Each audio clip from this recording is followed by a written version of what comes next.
You are all unmuted. All of you lovely dogs with the butter. So you guys know about the butter dog, though, right? Like, the Yulia. dog with the It's the dog with the butter. I love that just the more unhinged you sound, the more you say it. The butter dog, the dog with the butter. But yes, welcome everybody to another exciting episode of Eberron, Ashes of the Last War. I'm Obsidia, everybody's favorite Death Knight, and the DM for this game. We're going to go in our proud tradition of going around the table with introductions, going to do a brief session recap, but we're going to hop right in. So, first up, we have none other than the dog with the butter. Paige slash Julia. Dog with the butter. Butter dog, the dog with the butter. Look at that dog with the butter on his head. I'm good. Hi, I'm Yulia.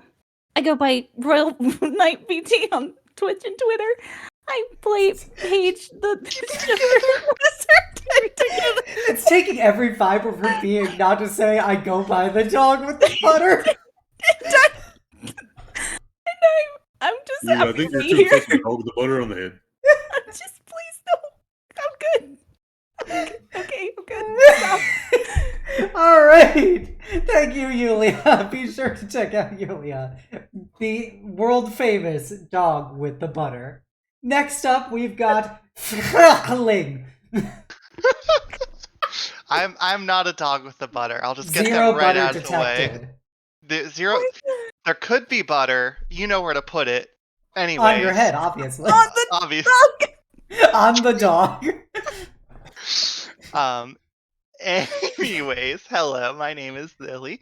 You can find me on Twitch and Twitter at Lily Faywood. I'm playing this lovely Thembo, who is currently in thankful mode because it is Thanksgiving, and also because of other reasons to be thankful. Huzzah! That's all. Thank you. Next up, we have Maribel slash Jubilee. Hello, everybody. I, alas, am also not a dog with the butter, but tonight I will be playing the Hot Pink Mess Jubilee. And yeah, you can find me over on my channel from time to time. We like to read books and be cozy, so if you like reading about homoerotic vampires, we're reading Dracula right now, so stop on by if that's your vibe. But yeah, so yeah, butter. Thank you, Barry. I can't deal with it because I look at our fucking Discord for this game, and it's just people spamming butter dog. It's fucking, and it's killing me. Put the butter on him. I don't think it'd be nearly as funny as it is if it wasn't for Yulia's unhinged excitement about it. But thank you. Next up, we have Leecher the Bronze slash Pain. Hi, I'm Leecher the Bronze, also known as Paint during this campaign. I'm a messed up changeling with an identity crisis. But outside of this game, I am also a quarter dragon that likes to play D&D and other RPGs, so feel free to come over to my channel and check that out. Thank you, Litro. Thank you so much. Definitely go check out Litro. They also run D&D campaigns for everybody here, including a Thanksgiving-themed one-shot this Friday. So if you want to see us be a bunch of thankful but saucy adventurers, come on by. Listen to the saucy because I think so far almost half the party decided to be food puns. We are all as glorious as can be. Next up, we have, last but never least, Sif slash Cess. I can't do it to my bestie. They're muted. They're dying. They're literally Anyways, dying, right? Anyways, hi, I'm Sif. I living suit of armor, not a cat girl. Cannot stress that last point enough. In fact, stress this instead. Dog with the butter on it. Anyways, I play game. I do art. You guys know me. Put butter on your dog. Love you guys. We love our dogs lightly buttered in this channel. Small amount. So you're the cat with the butter, right? The cat with Oh the my butter. fucking god, I'm not a cat! Get the ears off. Alright. So, This will so, definitely be Yulia's new familiar. It's just dog with the butter. so Please, previously on Eberron, Ashes of the Last War, our party journeyed back to their home in Greywall. While they were on the train, Cess had a heart-to-heart with Jubilee, talking about each other, talking about, making sure everything was okay romantically, before Jubilee had some alone time in which she decided to heed the advice of Kai Shen and Fruling by not playing by the rules anymore. And she decided to go deeper into her bond with her Fey Sword Heel, with clearly no actual repercussions. Then the party arrived in Greywall itself, where they met up with their lovable goblin maid, Lily, who took them back to their house, which was now a mansion, as several buildings were leveled for the creation of their expansions. They got to see just how truly large their house is, and they got to explore and enjoy that. There was a bit of tension when Sylvana opted not to continue to stay with Paige, but instead to stay with Jubilee after things got a little awkward for her and Sharn. The Fruling journeyed off to go talk to Lady Cryotrixia and learned a very threatening but kind of supportive version of what happened to the first quest of the campaign. And Lady Cryotrixia made it in no uncertain terms that she appreciates Fruling's dedication to hunting down the Seekers who kidnapped her daughter way back when. But if they do anything to harm the adventuring core of this party, she will personally find them and make them regret it. And it was also very scary hot. In addition to that, Paint continued to work on their illusionary shows of clearly ridiculous campaign concepts that would never work in practice. And in order to make money, to be able to build an orphanage, they also started talking to Flamebearer Raiden and Yen about working with the Church of the Silver Flame on that. Cess took Sylvana to the forge to, get some crafting in. She learned at that point that Sylvana's actually fluent in Dwarvish. And they shared a moment when Cess decided to bond herself with a Delkir bio-arcane organism with clearly no repercussions, even though Sylvana said, you probably shouldn't do that. It seems like a bad idea, but that's just how it is.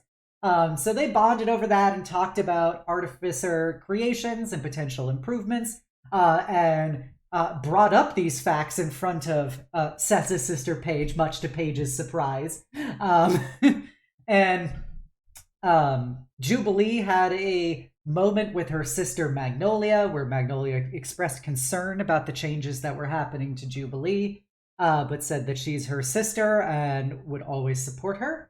And then the party received a letter, and by the party, I mean Jubilee and Magnolia received a letter from their father, Lord Augustus Baneshield Ravimont, that he is demanding their presence back in Sharn to meet at the Ravimont family seasonal apartment in the upper towers to talk about matters concerning their upcoming quest.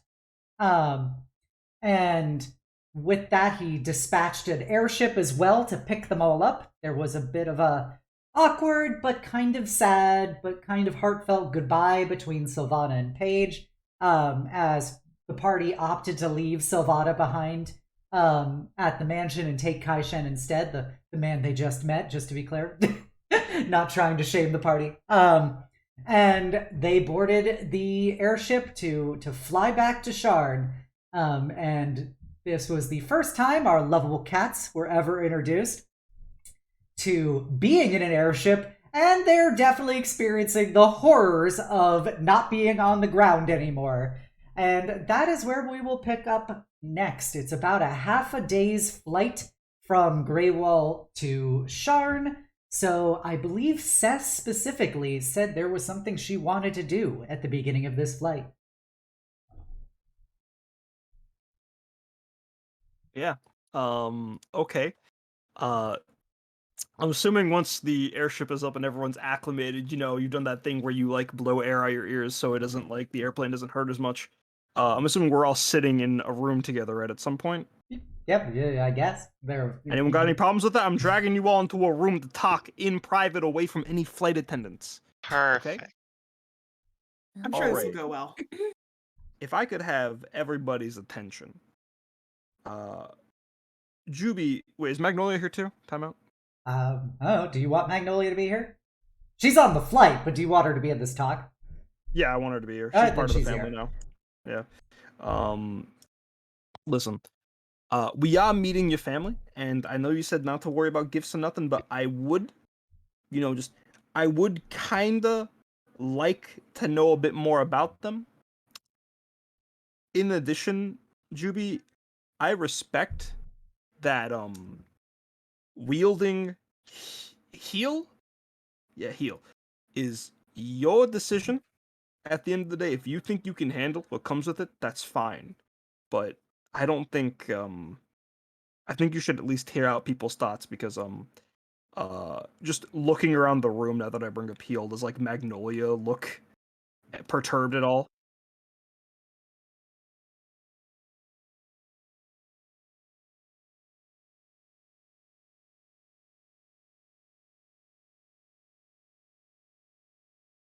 Okay. Oh, is this an intervention? I gotta repeat that. So sorry about that. I muted myself. Magnolia is appearing a bit uncomfortable, but she will lean a bit closer, inching over to her sister to show her support because they already talked about her and heal. Continue. Anyways, Juby, Maggie, if you could tell us a bit more about your family and what to expect, and how are you? I would. This is more so for my sake, but I'm sure the others would like to know, just to make sure we could follow up on your story. And also, I am one for like having to keep things from family if needed, but how are you gonna break to your father that you're using a weapon that changes what you look like? Well, Think he'd be fine with that? well, quite frankly, I think he'd be able to see for himself at first glance. It's not like I have to do much ice breaking in that regard. I'm sure he'll have questions about it. Um, but I'm prepared to answer them and talk to him about it. I'm sure, like everyone else here, he's going to have his concerns. But I will explain to the best of my abilities that I think he should trust my judgment. As far as telling you about my what exactly do you want to know? I mean, I don't know what would be helpful to you in this moment.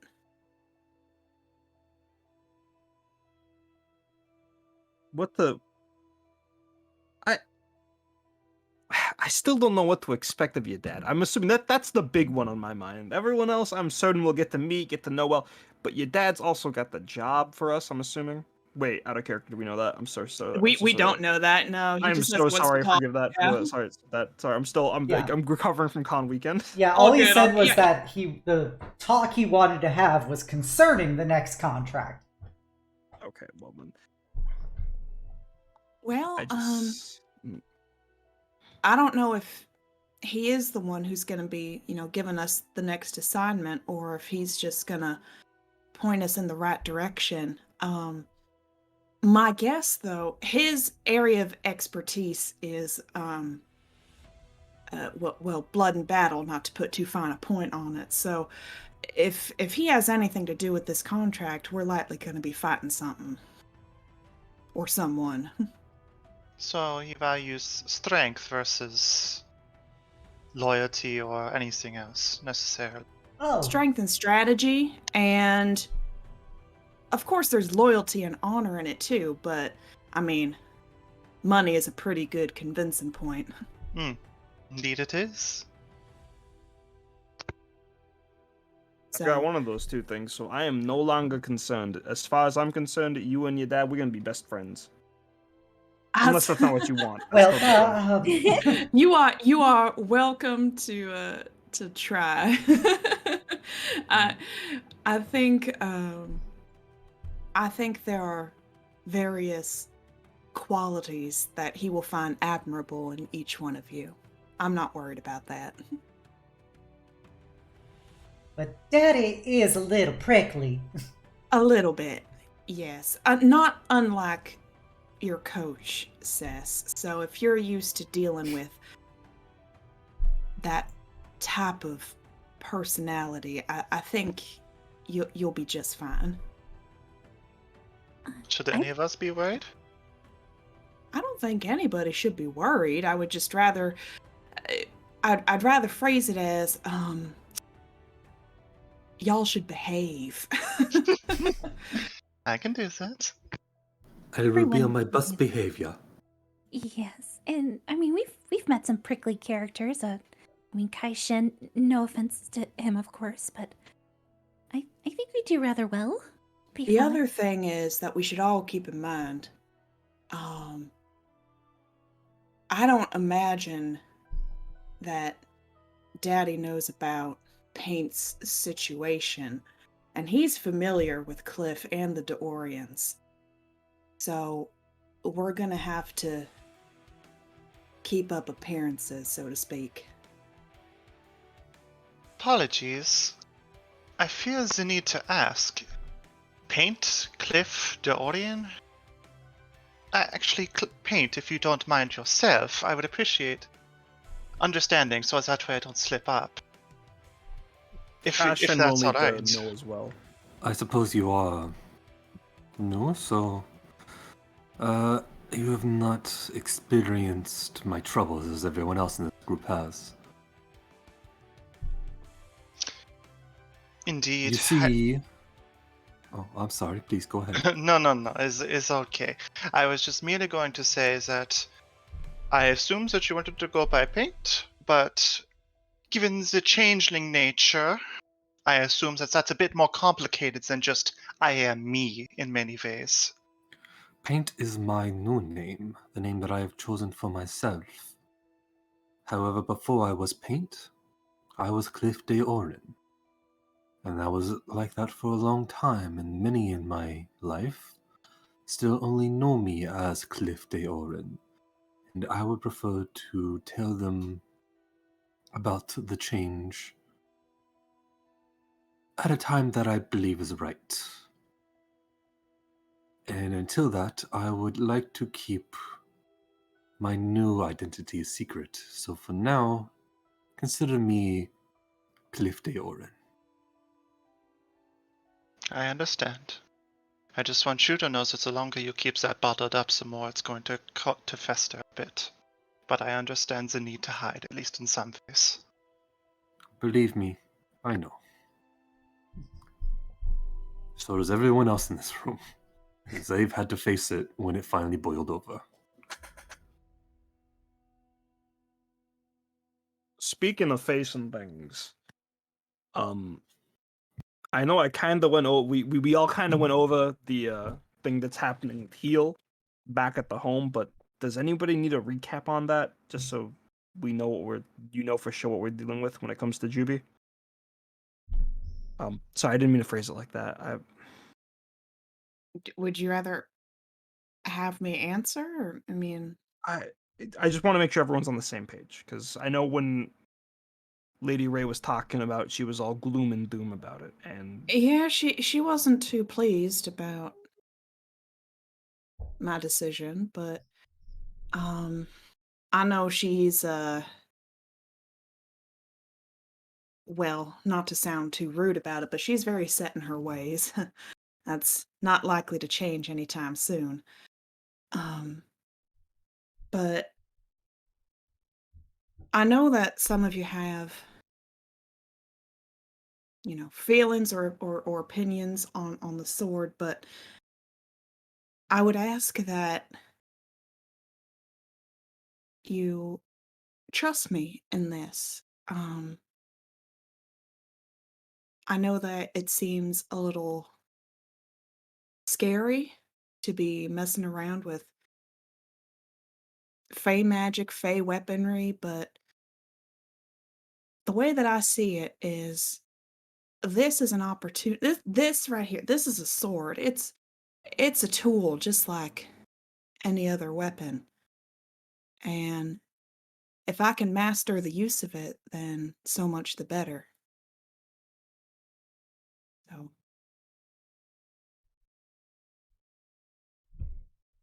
If it makes her stronger, then there's really no concern. Right. We trust you, Jubilee, and we'll be here for you. I mean, no matter your decision. thank you, Paige. Mm. I trust if anything wrong or anything goes wrong, you would come to us for aid. I will. I promise. And I'm sorry that I got upset at you, Paint. I know that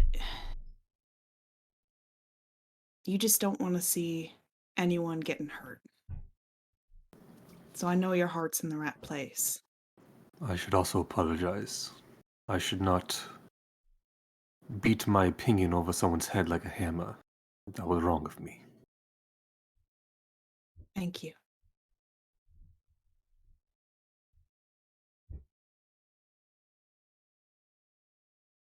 How Is long there- have you had that sword, if I might ask? Oh, out of character, trying to think of the timeline. It's been like a couple months, right? It's been like a month and a half, I think. Yeah. Hmm. Several weeks. Not too long.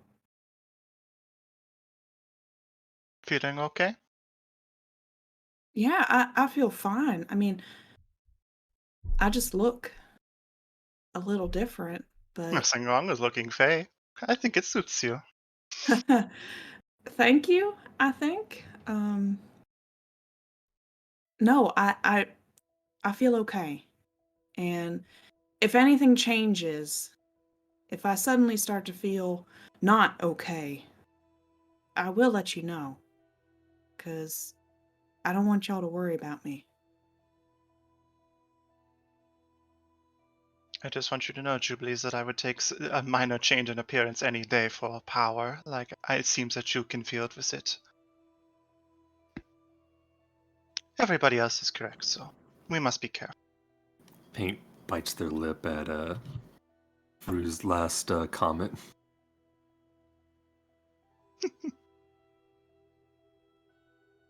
Are you okay to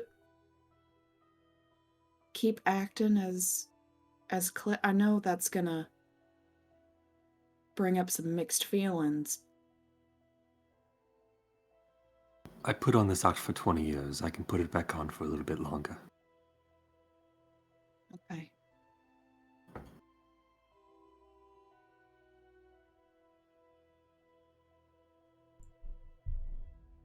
Really though, I don't think there's too much for us to be worried about, you know. Daddy's a man of few words, I imagine. A meeting with him can't take too terribly long. Strictly business.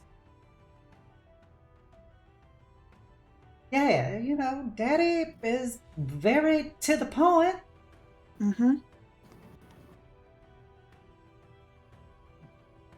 Yep, whatever it is he's got to say, he will be he'll be upfront with it. There's not a lot of small talk usually first. Yeah, that sounds refreshing. Mm. It will certainly be interesting.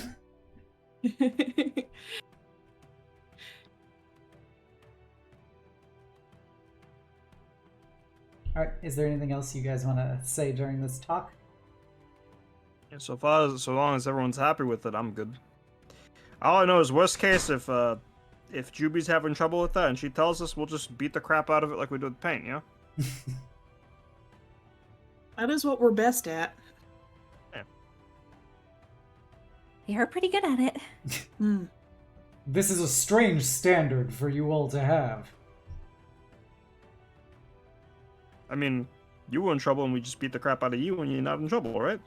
It's the easiest solution. That is a perspective. Thank you for appreciating it. Oversimplification, if anything, but the point stands. All right. If there is no other discussion, then after a couple more hours, you can arrive in Sharn.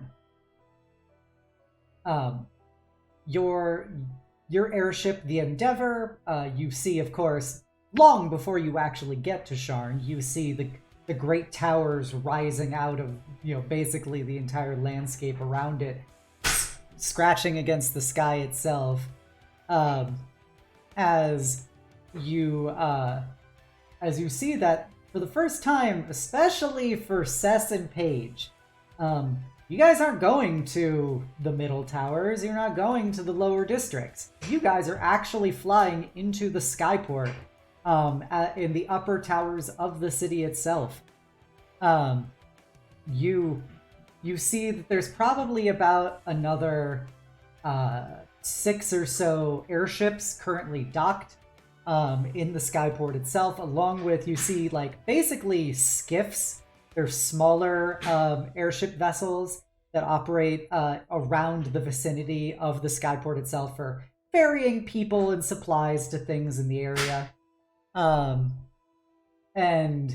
as you guys dock into it, the captain will bow to you all, and the half-elf that she is will thank you all for journeying aboard the Endeavor.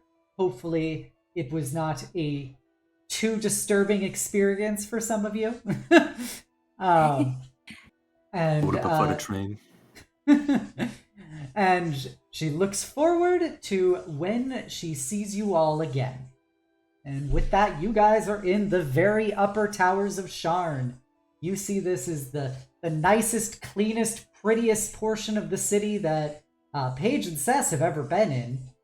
Jubilee, you've been here a couple times as a kid. This is one of the vacation homes for when Daddy needs to be closer to work because of the skyport and stuff. So he often will come here for House Lyrander business.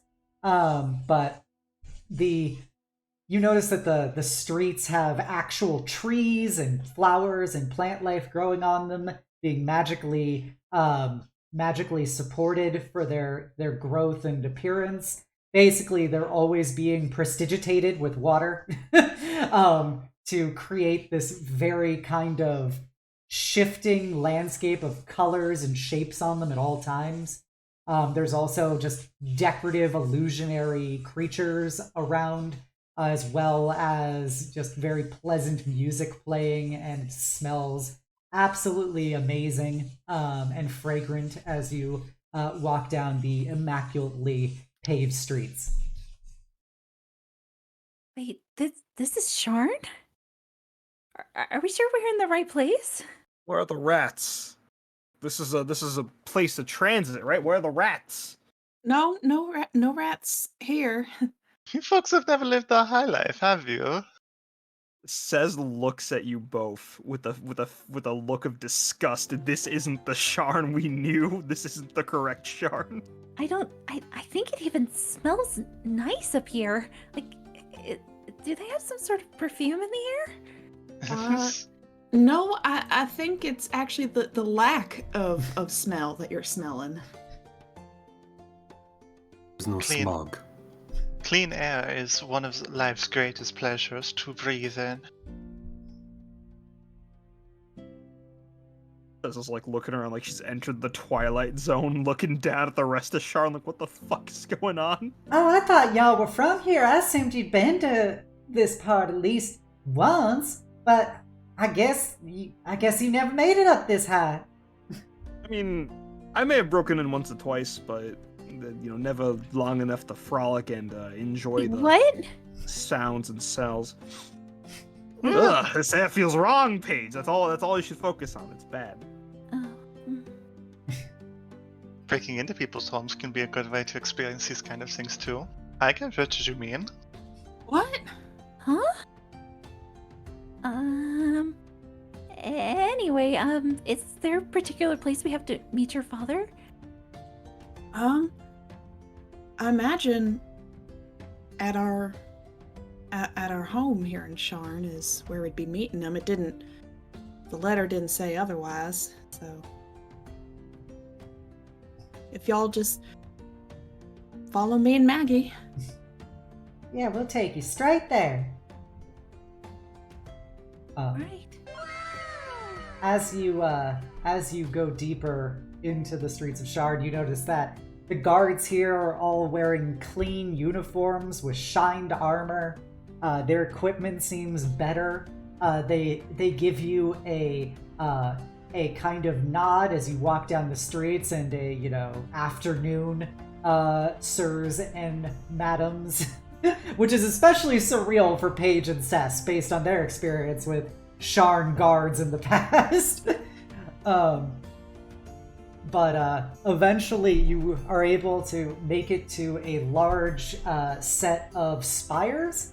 And on one of the spires, you see the House Lyrander crest, and the guards quickly hold out a wand in front of you all, and once it registers that it is Jubilee and Magnolia Ravimont, they very courteously bow to you and open the doors, and you are now able to take an ascender plate up to the upper floors where the Ravimont family apartment is located within this building.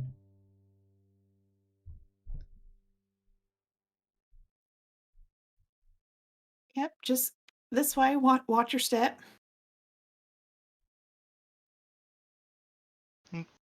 Paige and Cess, I would recommend not exactly ogling everything that comes by you the best that you can, as it is a dead giveaway that you're not used to this, and they take to that rather harshly in some ways. Kinda looks normal to me. I mean, like, aside from prior experiences, I mean, it just looks like a big fancy museum you could sleep in. I mean, What about you, museums are sis? there for rich people, so. I'm sorry, what were you asking? Just keep staring at him. Staring? If we said that we were staring, I don't really know. I don't really know. I'm just looking at stuff. But yeah. Wait, I was blinking. I wasn't staring. Yeah, see, we weren't blinking for you judging us. I can just tell that this is not usual for you. The rich folk would do anything that they can to determine that you are lower class and to look down on you. Merely advising that you must meet their gaze in order to best mingle. Oh, okay. I mean, we could do that. That's no problem. I mean, Seth always wears such nice clothes. So. Knockoff designer goods. They're brand, right? If it makes you feel better, I don't think that they're going to like buying clothes either. I'd imagine there's some saucy novels about, certain noble ladies that might be into you. Wouldn't be the first. They'll turn around and walk forward. All right. As you make it up the ascender plate, there is a vast door in front of you, beautifully engraved with the House Ravimont Bane Shield crest, and when you approach it, the door automatically opens, and there is a smiling, about 6 foot tall Azamir maid woman who has a halo above her head and basically wings made out of bursts of light surrounding her back, and she bows deeply to you and goes, Ah, the ladies Ravimont and companions. Welcome, welcome. Hello. Yeah, we were summoned. We have an appointment with our father. Oh, yes. Lord Ravimont is awaiting you in the parlor. Please follow me. As you presumably follow the Azimir, she leads you down the hallways, which have elaborate paintings of, you see a very stern human male standing triumphant with his shield and warhammer, protecting a literal symbolic airship. You also see pictures of what appears to be several tieflings that look very similar to Jubilee and Magnolia as children, wearing fine dresses. And there's also several paintings of some blue tieflings who appear to be about the same age as Jubilee and Magnolia, also wearing fine clothes.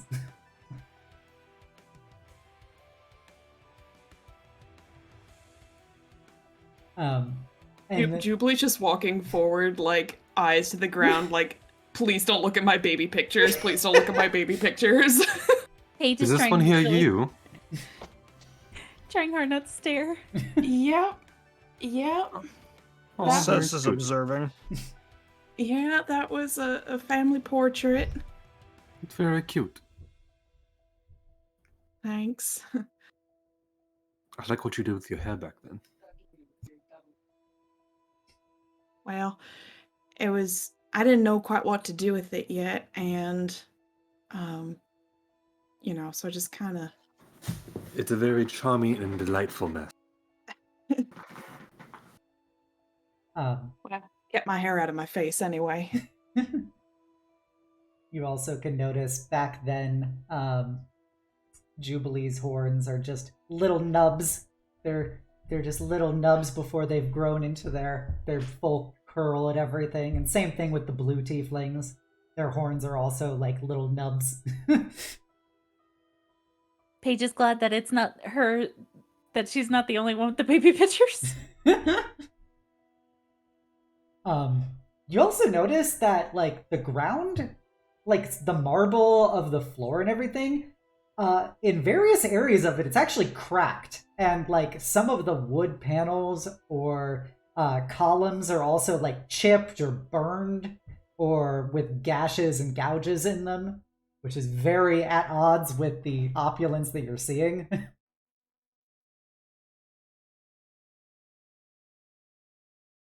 And then when you will finally get to a big set of double doors, and the Azimir will bow once more and be like, all right, right through here is Lord Ravimont.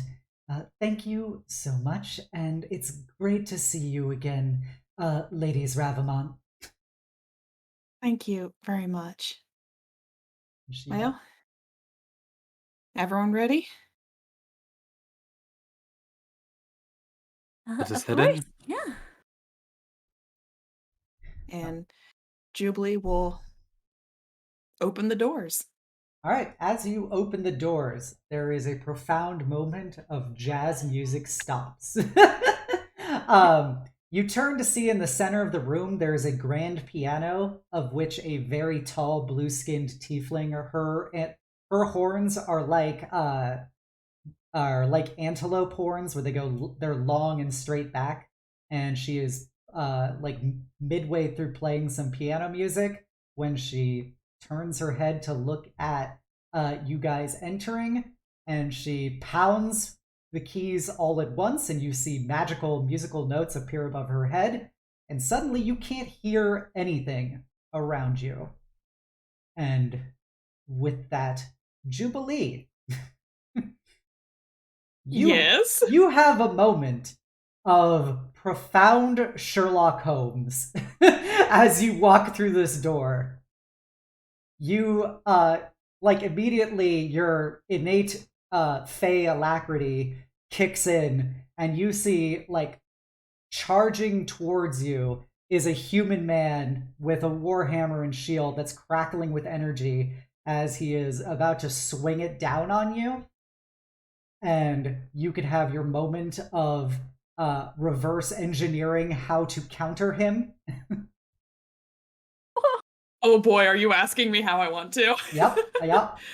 Excellent. I'm assuming that I'm relatively unarmed. Like, I don't have my shield immediately on me. I do have heels strapped to me, but I'm not. I don't think I'm gonna pull that out just yet. Okay. So, oh boy, I should have known this would happen. I should have been prepared. What I'm gonna do is I'm going to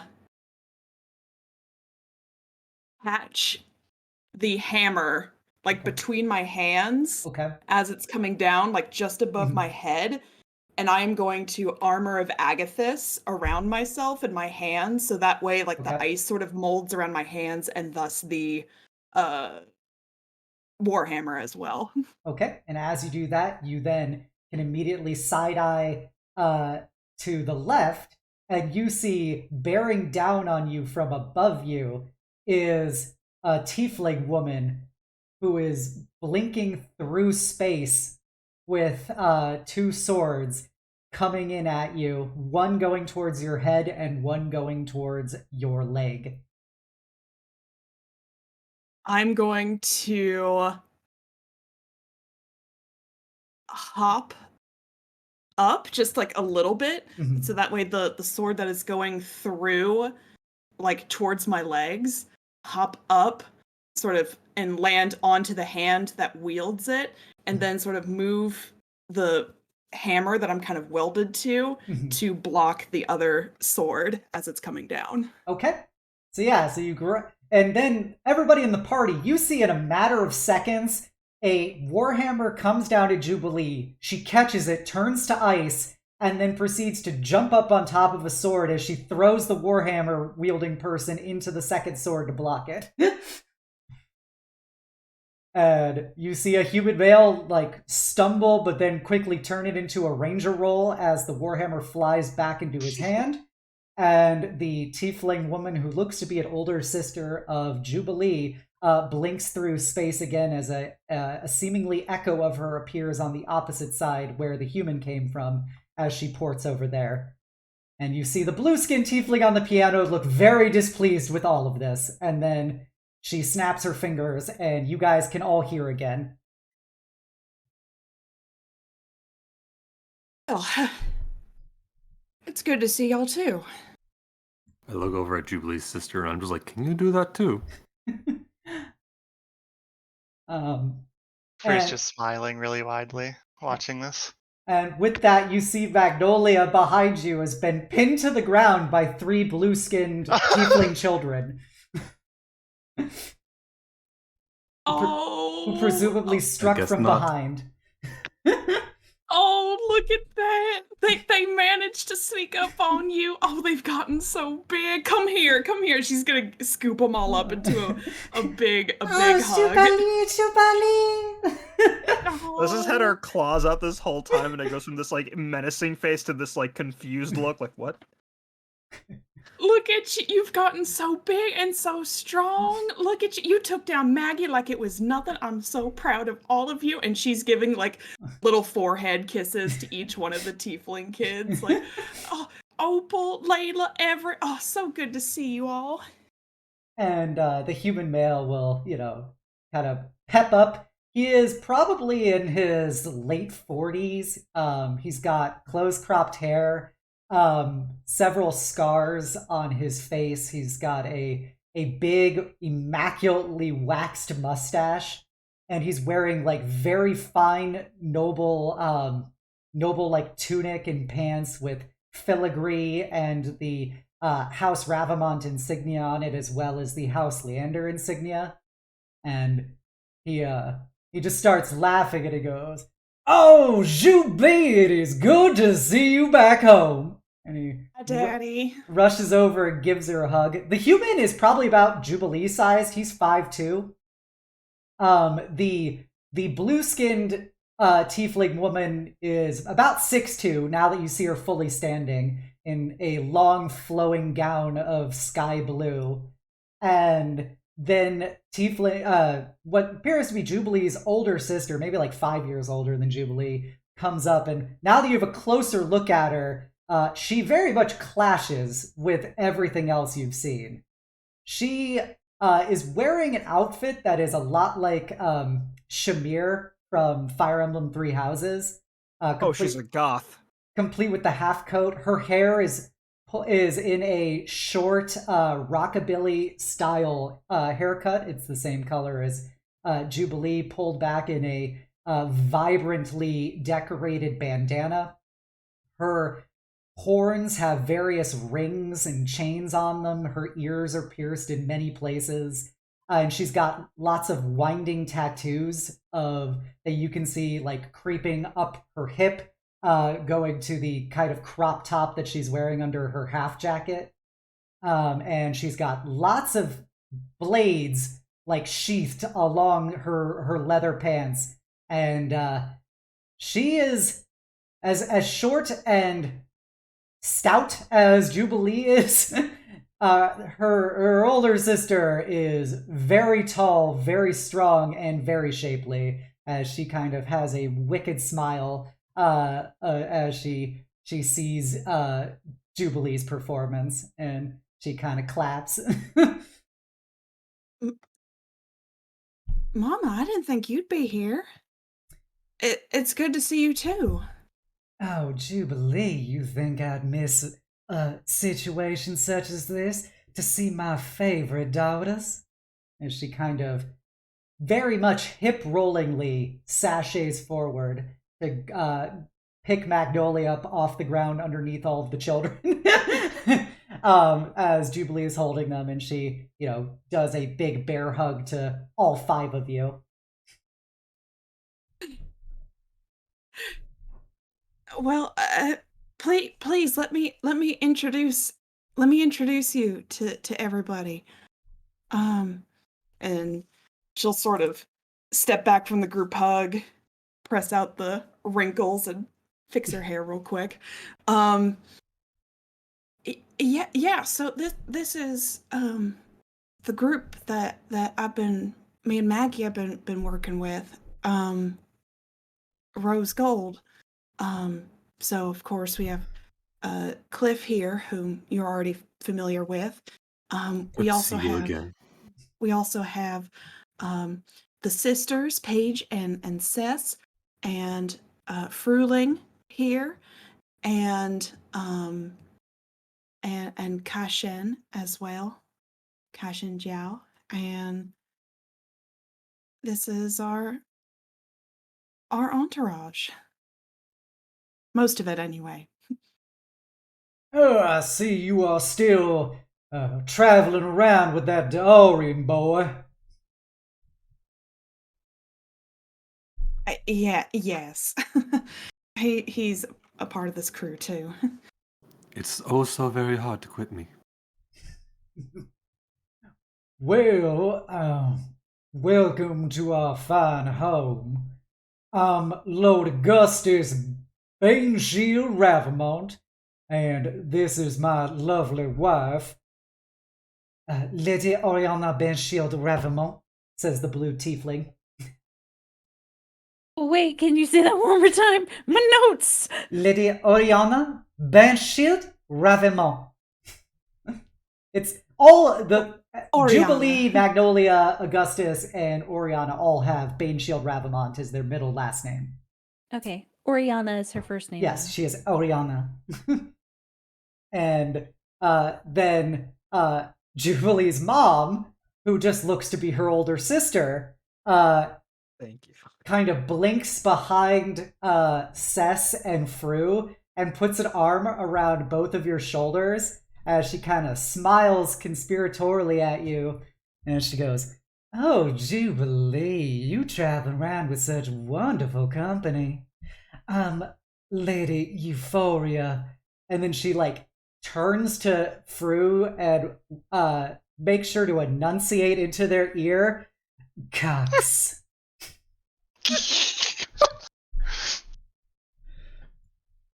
It is a pleasure to meet you. Trust me, the honor is all mine. And that goes for all of you, of course. And I'll do like same kind of bow that I was doing for Lady Cryotrixia. These three mischief makers here, these are mine and Maggie's younger siblings. So we've got Opal and Layla, and the little one's Everett. Hello. Good to see you all again. I hope your dagger work has improved. Yes, we are learning how to stab very well. Tommy's right. Right. Kind of takes a step back. Oriana will come forward and she will do the kiss on either side of Jubilee's face. She goes, "It is so good to see you again, Jubi." Likewise, Oriana. You look good. Oh, thank you. I make sure to do lots of training in my own time. And I must keep up appearances and keep this one in line. As she kind of gives a glare over at Augustus. I completely understand. But it is good to see you all. Welcome to our home. And she claps, and a series of all 6 foot or higher monstrous maids come in. There's a Goliath. There is a orc woman. There is a furbolg. And you notice there's a trend about everybody here, which now, when you think about it, Jubilee's maids as well were also very tall and very strong women. And then there's this 5'2" human male. We all have a type. I appreciate his type. Says, looks at Juby, then looks back at the maids her family has, and then looks at like a reflection of herself and just like, aw. And they come and they bring out some food and drinks. Well, it's good to see that you haven't lost any of your edge while you have been journeying outside of my tutelage. Oh, certainly not. I've been kept quite occupied. Now, Augie, you could just leave Juby alone. She's doing mighty fine for herself. As she then eyes Paige and Kaishen, and then she gives a wink over at Paint and goes, "Oh, Cliff, you've grown up real well." Thank you for the compliment. And he bows his head in like a quick little nod of thanks. Oriana glares at her and mutters something in Infernal. Paige has been kind of sitting quiet this time, kind of observing her Jubilee's father, because definitely not the impression that she had gotten on the train or on the airship. Like Coach. This is not like Coach. Like, he doesn't seem like him at all. But she's just trying to, be mannerly and keep quiet. But she does look very confused. And now you see why there's all of these gashes and breaks and cracks everywhere in this house. As Jubilee did tell you all, this was how that she grew up training. Every day was a training experience. Oh, well, I guess that if you have found yourselves in my home, that I will make you welcome if you wish to have a seat and enjoy your refreshments. There's some matters I need to talk to with specifically my daughters. Of course. Just us or the whole crew? Your mothers and I will be the ones speaking to you.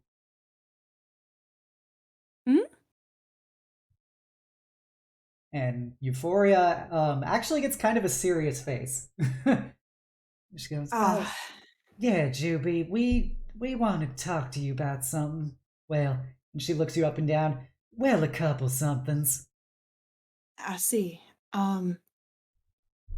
She'll look to the rest of the group, the rest of Rose Gold, and I'm real sorry to invite you in only to kick you out in the hallway. Oh, Could I have a moment with them? of course. This is your family. We'll be waiting outside. Come on, sis. You sure you don't want us with you? Yeah, no, it's fine. It's fine. Says is gonna put a hand on your shoulder and then pull you in for a hug with a whisper in your ear. Don't let him get to you. Stick to your decisions, okay? You got it. She lets go and goes back, and then I'm gonna keep an eye on the 3 kids, yep. the 3 younger siblings, by the way. They are all looking up at you guys with sparkling eyes, oohing and awing at you. I'm sure your sisters will keep us plenty of company. Wait, they left us food too, right? Yeah, food and drinks, and All right. there's a host of Amazonian maids at your service. Well, First let's going- go. That ladder is going more to, important than Bestie, but Yeah. First, going to give look at Jubilee, make eye contact, and just give them like a kind of like wink of "you've got this," but not say anything. She'll give a confident smile back. And she'll wait till the door is shut and everyone's out of the room. I assume Maggie is still with me. Yeah, you guys are entering Augustus's basically study. He sits down in a large, almost throne-like padded chair with Oriana standing next to him as Euphoria is reclining languidly against a pillar. All right. I imagine this has to be pretty important for you to bring us over here.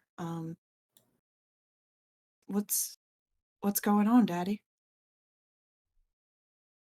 Well, originally, Juju Bean, I was not going to be talking about some of the other issues here, but I think that this is the appropriate time. 1. You can imagine the surprise on my face when I saw none other than my daughter, my pride and joy, on a scrying screen projected across the entire continent, fighting in some plebeian pit fight. I was wondering when this conversation would happen. Well, you see, Daddy, it was a job. It paid good money, and I took it. I'm sure you all people could understand that. And it may have looked like a basic common fight for the spectacle of it, but we took down a crime family just by fighting, so not all is what it appears to be. It's like your poor headphones. Juby, I did not see that this particular engagement was given to you by the Directorate. You know, the organization which I had allowed you to be employed with so as to improve your skills and standing. That is correct. I received that job through outside means. I figured the pay was good. I got experience from it, good lessons. We recruited Mr. Zhao as well, and he's been a wonderful asset, good tutor. Fru as well, Fruling came into our group because of that. I know it may not be through the means of which you would typically accept or approve of, but I think you could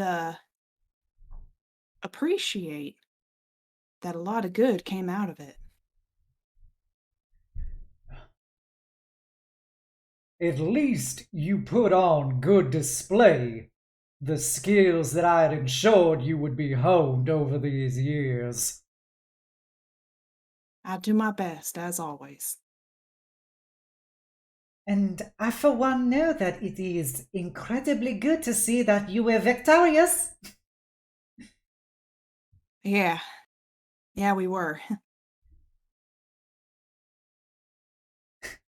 Yeah, so while we may be a bit disapproving, some of us more than others, as she glares at Augustus,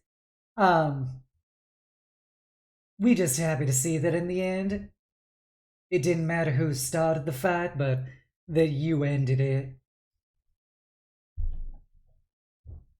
Right. But I'm sure you didn't summon me here just to lecture me about being in the arena, though. Well, before we get to why we actually had originally summoned you, Juby, I think it's time you educate us about the changes that you've been going through. Yes, you didn't think that we would not notice that your appearance has become increasingly altered, bearing a striking resemblance to extraplanar entities. Well, there's an answer for that as well. We came into contact with some Fae on one of our missions, and I claimed one of the fallen Fae's weaponry, and ever since then it has altered my physical appearance, but other than that, there is not much to report. I just look a little different. Are these changes you have incurred permanent? You know, in truth, I don't know. They've lasted this long, maybe a month or so. Oriana will walk forward and she'll put a hand on your hand and look down at you and looking a bit, she's obviously worried and stuff, and she goes, Juby, have you talked to any experts in the Fae about this? It seems like you have perhaps incurred some kind of issues that maybe it would be better to consult somebody who knows. Well, Seth had me talk to Lady Ray, however, back in Greywall. However, she's associated with the Silver Flame, so she didn't take too kindly to my using Fae weaponry. You see Augustus very visibly bridles at this prospect. He goes, wait, somebody was not taking kindly to my little juju bean? No, she didn't take too kindly to it at all. In fact, she kicked me out of her church, but it's Where fine, is it? I'll Daddy. shut it down. No, Daddy, please. Nobody please. treats a Ravimont like that. It's okay. I gave her a stern talking to. Everything is fine. I can handle it. Shubi, we can make her disappear if you wanted to. Don't think that is necessary. But thank you for looking out for me. It's fine, really. It's okay. I know she's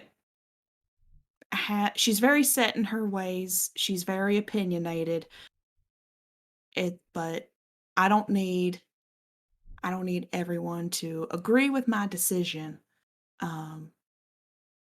The way I view it, and she'll tap on the sword that's sheathed to her hip.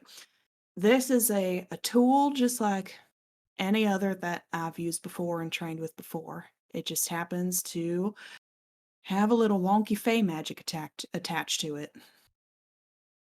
Euphoria will get off of her pillar and come in and kind of put an arm around your shoulder and lean her head against yours.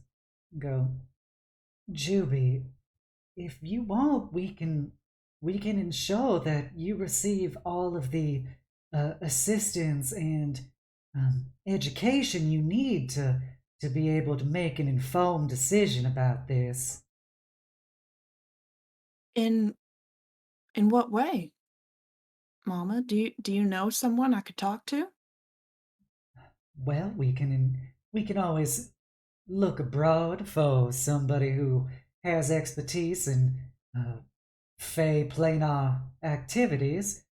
We can always go to the university. You know that the Ravimonts are patrons of the arts and the education in this city, so I'm sure that the board of directors would be more than willing to lend us a professor to give you an examination and information.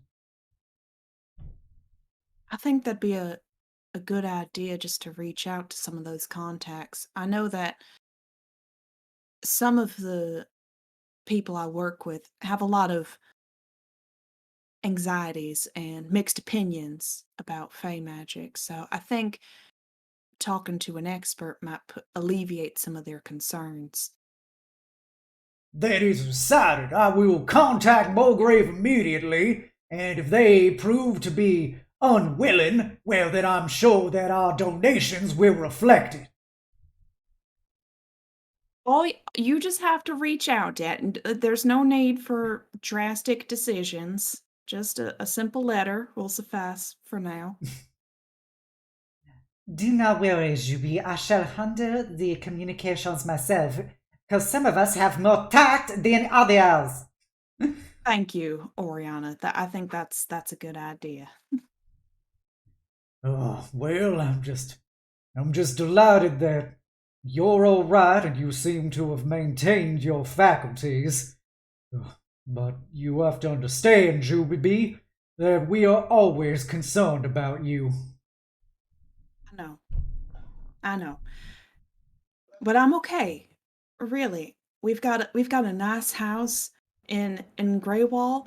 Not as big as, ours back home, but it's still very nice, right, Maggie? Oh, yeah, it's real big compared to what those people were living in before. Yeah, the living situation's much improved thanks to the wages we've earned through these contracts. So we've learned a lot and earned a lot. I think you'd be pretty pleased. Unfortunately, we only have the one servant, well, plus the maids we brought with us. That is true, but she runs a tight ship.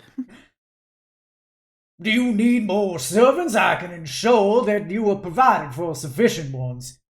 I'm not sure Lily would allow that, although she might like actually bossing a few more servants around. I'll keep you posted. Lily? Oh, you have a goblin as one of your servants? Mm-hmm. She's very good. I don't know, they seem a bit small for my tastes. Oh, well, I bet she could lift you off the ground, Daddy. She's a lot stronger than she looks. Well, as long as she's strong enough to make sure that she carries all my little girl's laundry, then I guess that's enough for me. She hasn't complained so far, so I think we are all set and squared. Well, if you ever need anything, you know that I ensure that you have ample independence. However, if you ever require anything, I will be more than willing to supply you with whatever you need. Of course, Daddy. I do think, though, at least for the time being, I'd like to earn things myself. All right. Well, then I guess we can come to the final matter here. It is concerning your upcoming employment. I imagine, due to the content of your letter, that you might have some sort of job for us. Is there something that needs done? Oriana and Euphoria will actually fall back to the flanking his chair as they kind of the two tieflings look at each other, and he has his very stern face as he looks on and goes, Well, it is not a job that I will be providing you. I would not interfere with your employment like that. However, it was brought to my attention that it is a House Lyrander contract, and I decided to look a bit deeper into the details, which is why I felt it necessary to summon you here. I see. I imagine, given the nature of my departure, it might be in our best interest to maybe for me to sit this one out or have it assigned to someone else. Is that what you're worried about? We. He looks up at the two tieflings, and Euphoria goes, Juby, you were actually specifically requested by your employer. It's By Kairos. Yes, Lord Kairos de Leander has been given a task that requires directorate contractsmanship, and he decided that there'd be nobody he would rather have do it than you. I see. Um, that strikes me as a little strange, given everything. I don't imagine you know the matter of the contract, what he's asking for. The directorate would not explain it to us, but it involves in once again putting you in contact with Kairos. We thought it would be important to make sure that you knew this going into it. And if I accept the contract, you all would be okay with that? Jujubine,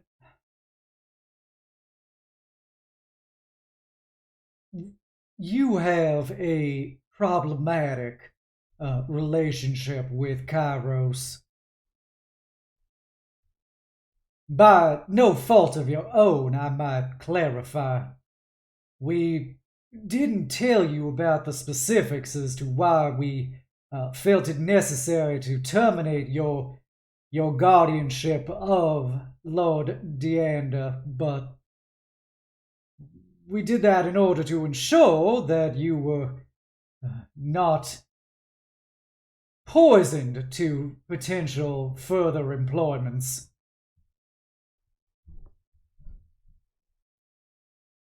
Well, I'm afraid I don't understand. Juby, you know that as a bodyguard, you must maintain an aura of objectivity and pragmatism in the guardianship of your ward, correct?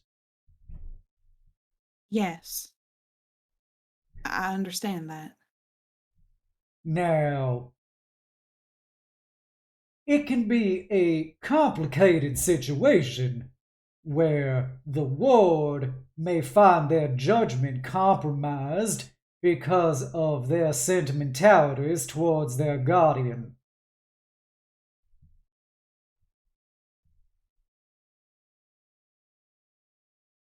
See, then I would like to formally apologize for my conduct then, seeing as that was the reason for my employment being terminated. Juby, don't you apologize. It's not your fault. You were always close to that boy, and we could sense that that boy was developing feelings beyond purely a professional understanding towards you. I didn't necessarily dissuade him either, so I can't not accept some responsibility. We just did not want you to get hurt, and so we wanted to ensure that you could find yourself free of such constraints. Right.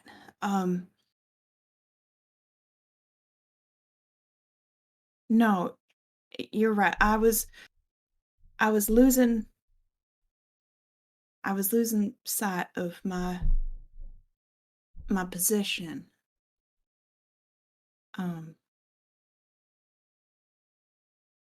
And I should have acted in a more professional manner, like you taught me. So really,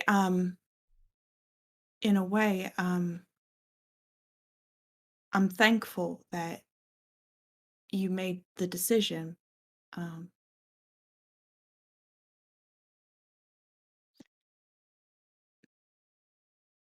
I've been enjoying myself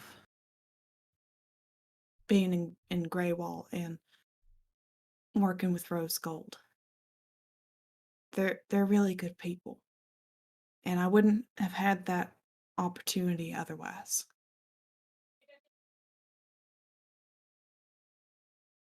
Juby, I'm sorry that you had to go through not knowing why, but you have proven yourself a honor to the Ravimont name by your overall satisfactory conduct in the performance of your duties to date.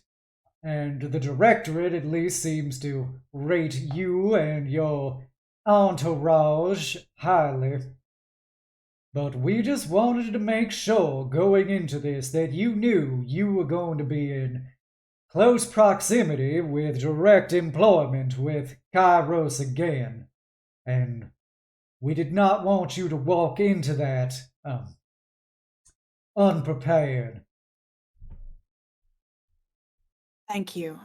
I'm glad that you're looking out for me. I think I am fine to see him again and maintain that level of professionalism and discretion that is expected of me.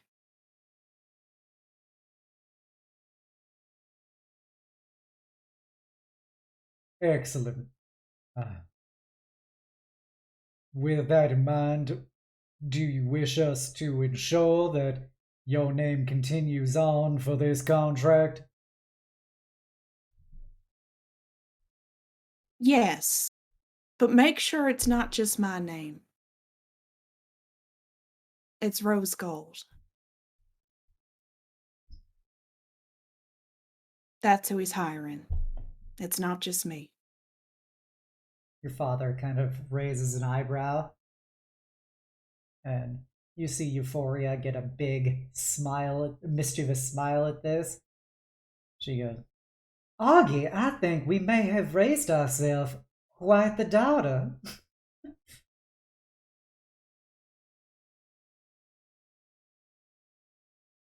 I told you, being on my own's done me a bit of good. She always did inherit a little too much from you. As he kind of looks up glaringly at Euphoria. And there's one more thing I'd like to mention.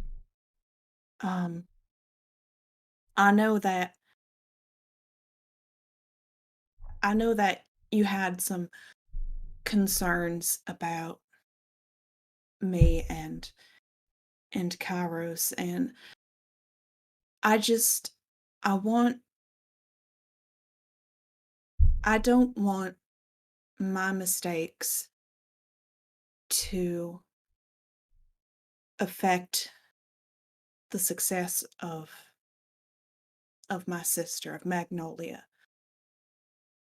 I think it is in her best interest to go out on her own as well. She's the same age I was when I was first employed under the Lyranders, and she deserves better than serving under her sister.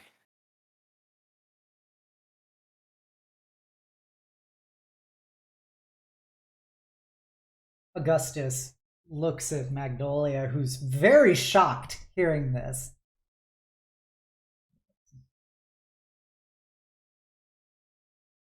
You know your sister does not possess quite the same enthusiasm for the family business as you do. Has her time with you dissuaded her of those notions as to other possible paths? Well, not exactly. Maggie's always going to do what Maggie's going to do. But I gotta say, I can see how stifling this environment is for her. And I want her to have the same opportunities that I had. And she'll just look over at Maggie and give her a smile. Juby, I don't know what to say. We'll get you out of my hair. You're always hogging the bathroom. Your Oriana does the like hand in front of her mouth, very controlled, coyish laugh. As Euphoria grins and winks at her daughters. Oh. I'm just asking you to consider it, Daddy. You don't have to make a decision right now, but I would really like it if you considered it. I was about to say, now my own daughter is trying to give me commands. Old timers got to be toppled eventually. You know the rules. The moment you can defeat me in a fight, well, then you can start telling me how to live my life. I'm working on that, Daddy. Your days are numbered. I kind of just laughs, and they, all of your parents come up and, squeeze you tight. It's hard to believe it's only been a few months, and You've really grown up, Juby. You've really grown up. He's gonna get a little misty-eyed and give the family a big hug too, and just it's good to see you all again. I've missed you. You know the Ravimont words. What is the three greatest things to a Ravimont? Family, duty, sacrifice, in that order. And no matter where you go, you will always be family.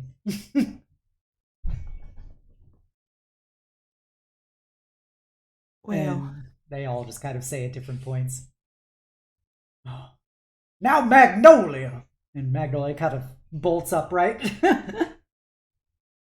I will take your sister's considerations under advisement, but you should know, up until then, you are still her squire.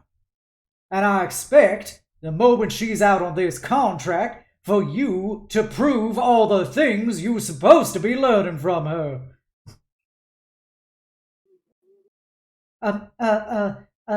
Yes, Daddy, I can, I'll do what I can.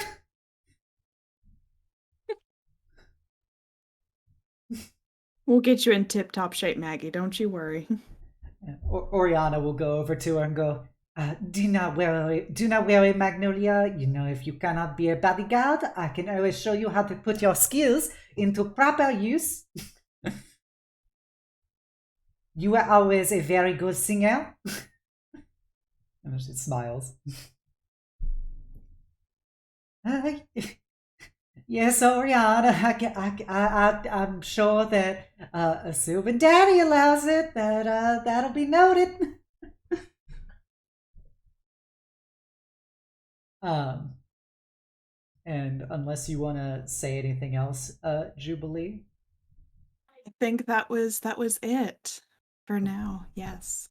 Okay. So as Jubilee is talking to her parents, what does everybody in the parlor want to be doing, if anything? I'm messing with all of her sisters by It's showing... two sisters and a brother, to be clear. Okay. I'm messing with the two sisters and the brother, showing... putting on another movie with silent image and minor illusion to create all the sounds of basically an action movie where Jubilee is the star, and it may exaggerate here and there to make her look a bit more awesome in front of all of her siblings. They clap enthusiastically.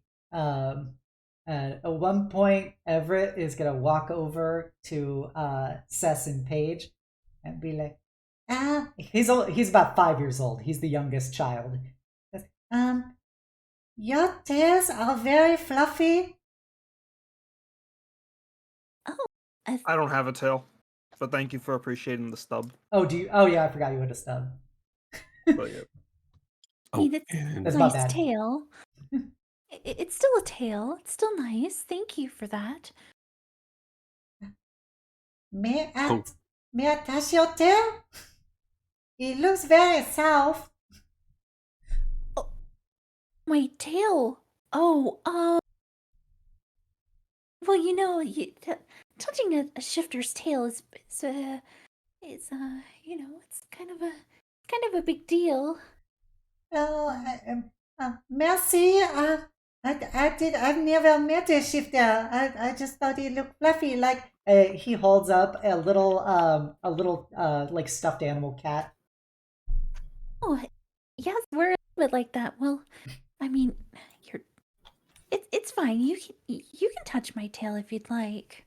Actually, she'll kind of move it towards his face and kind of brush it up against his nose. His eyes sparkle, and you see his little tiefling tail kind of rapidly wagging behind him as he giggles at the tail at his face. He goes, "It tickles, it tickles." Savannah would be so jealous right now. He had her chance. What was the young boy's name again? Everett. The oldest of Oriana's kids is Layla, who's 10 years old. Then her sister Opal is 7, and Everett is 5. Oh, one quick addition Yep. to the minor illusion too. Yep. There's also Maggie, who is wearing a ridiculous costume, acting as Jubilee's sidekick. Noted. Yeah, Layla's gonna clap and look at Cliff and be like, Lottie Orion, is it true that they do all these kind of adventures? Oh yes, quite a bit. I've seen your older sister do many of amazing feats,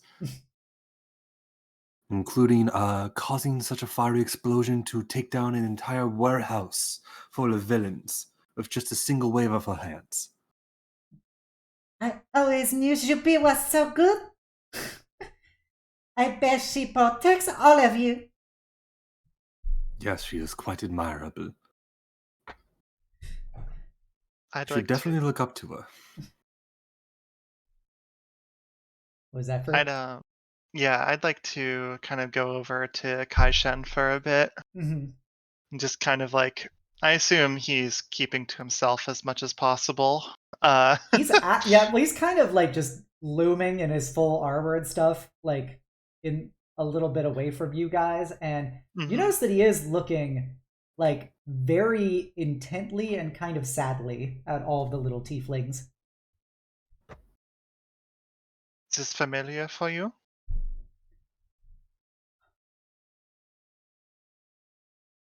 Yes. I understand what that means, do not worry. How do you think she'll do?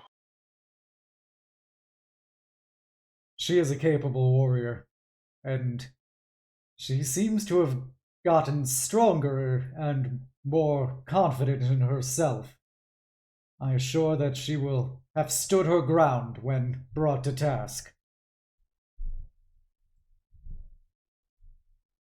Do you have any stakes in seeing these folks develop? Whether or not you fully believe them to be that way, I think that you at least are a little bit invested in making sure that these four succeed and grow as people in the same way that I'm looking at them. I have sworn myself to serve them. It's not just that, Kaishan. Please drop the act for this.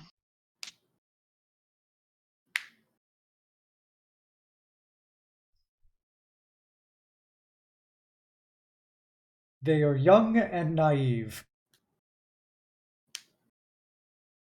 And judging by the way that you're looking at the kids, you know all about young and naive people and wanting to protect them, so out with it. They have at least earned my respect up to this point, and I wish to see them survive and triumph. As they do deserve victories in many ways.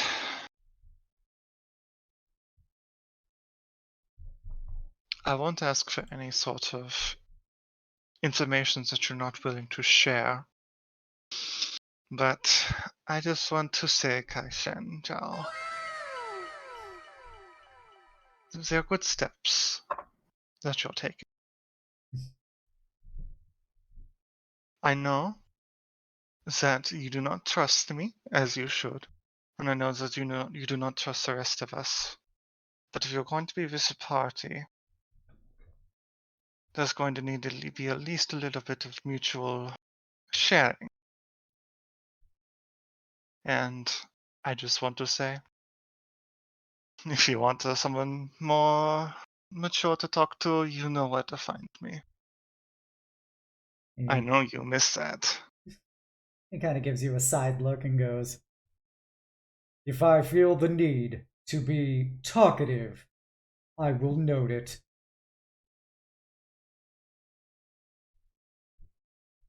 Very good.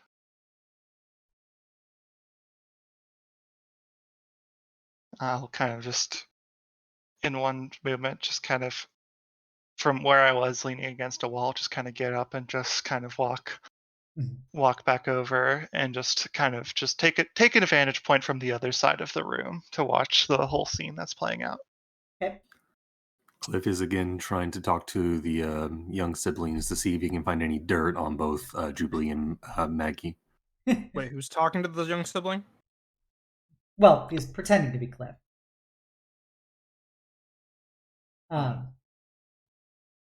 Opal goes, "Well, I haven't seen Jubilee in a while. I do not know what we got tell you." Oh, come now. Does her father still use that silly nickname of his for her? Jushuping? Yes, that is the right.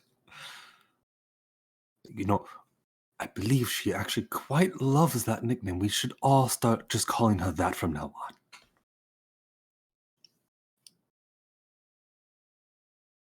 I doubt that is the case.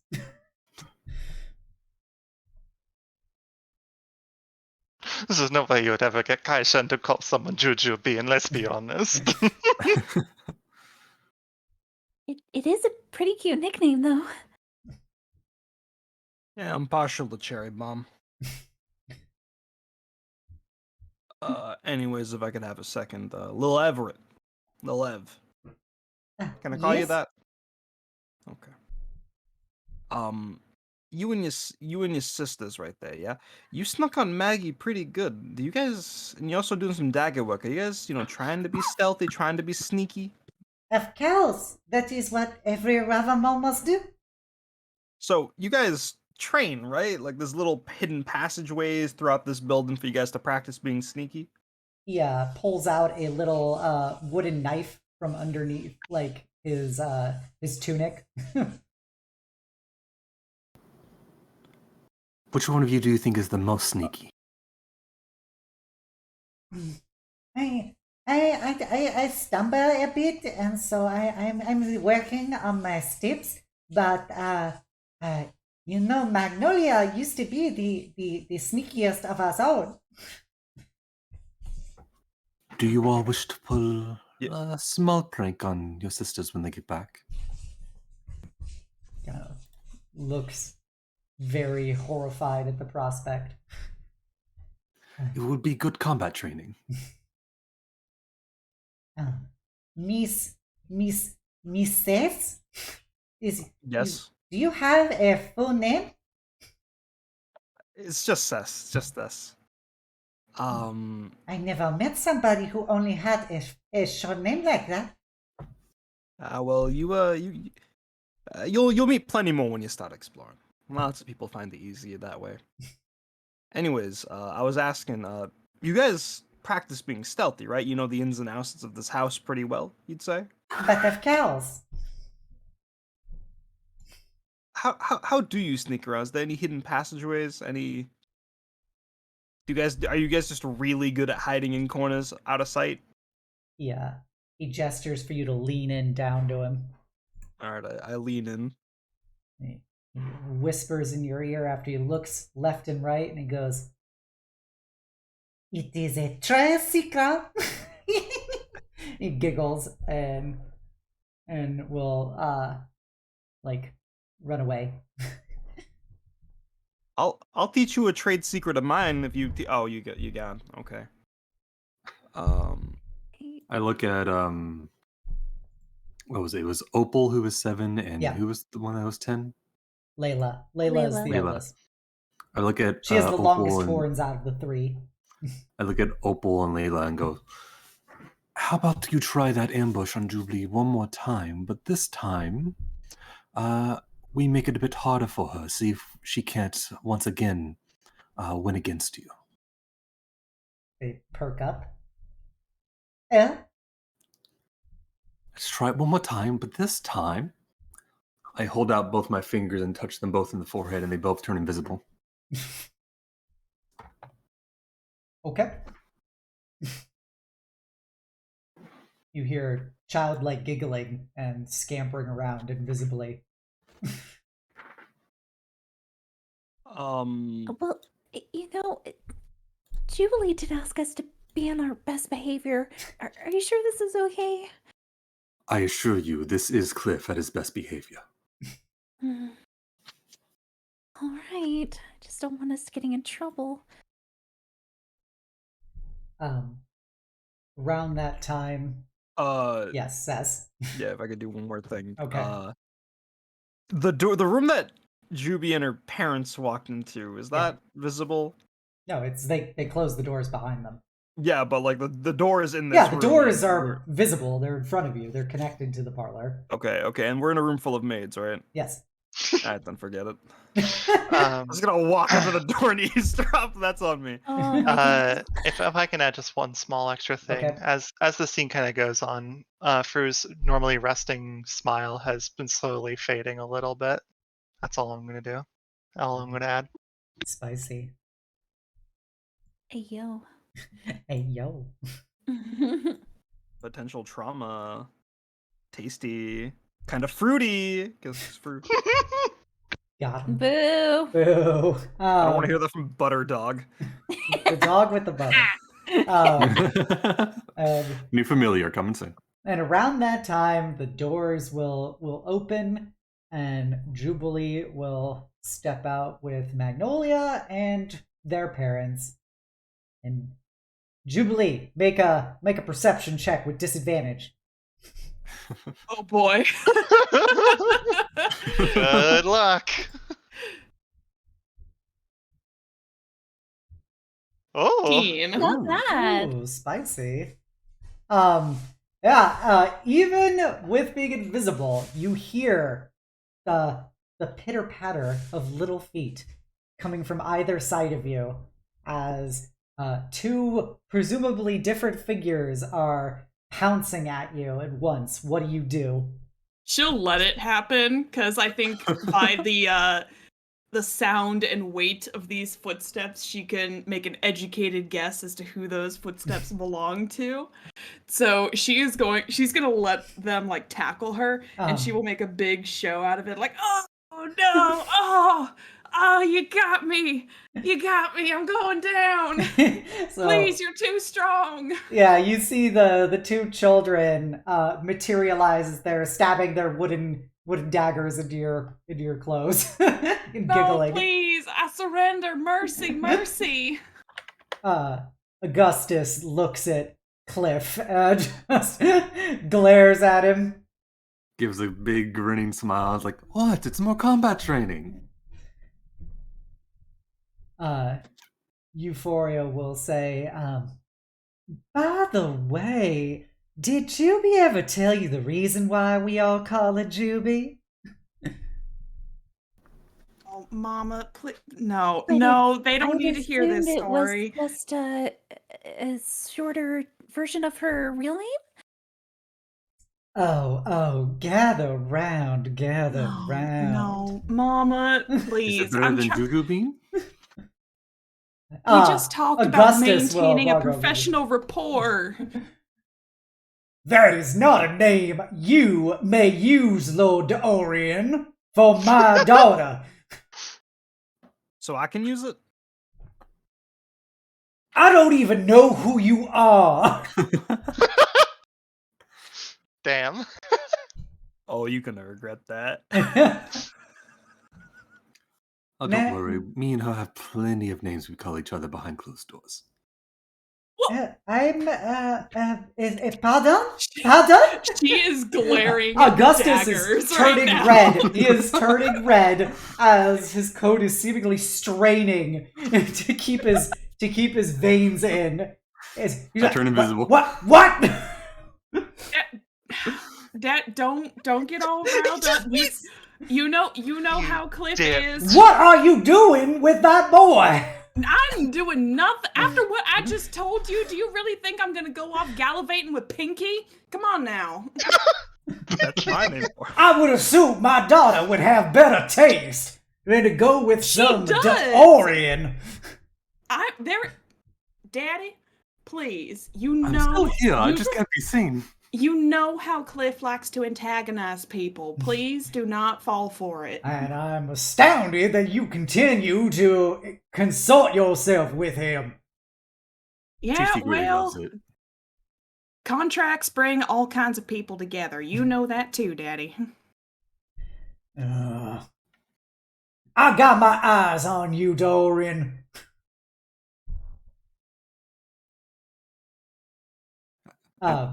I'm just currently invisible, just walking around the room. And Euphoria will go, all right. So, in other news, well, the reason why we all call her Juvie is because when she was a little girl, she had trouble saying her name. Jubilee was a little too hard, so she used to always pronounce it like Jubilee, Jubilee. Oh, Mom. So that's why we all call her Juvie. But I'm perfectly yes, that's capable so of saying it cute. now. Perfectly capable. And Euphoria will scritch Jubilee's hair.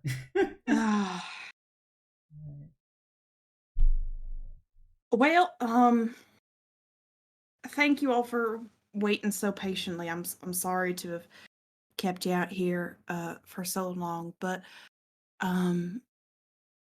I've been debriefed and I have a heading as to who our next contractor is.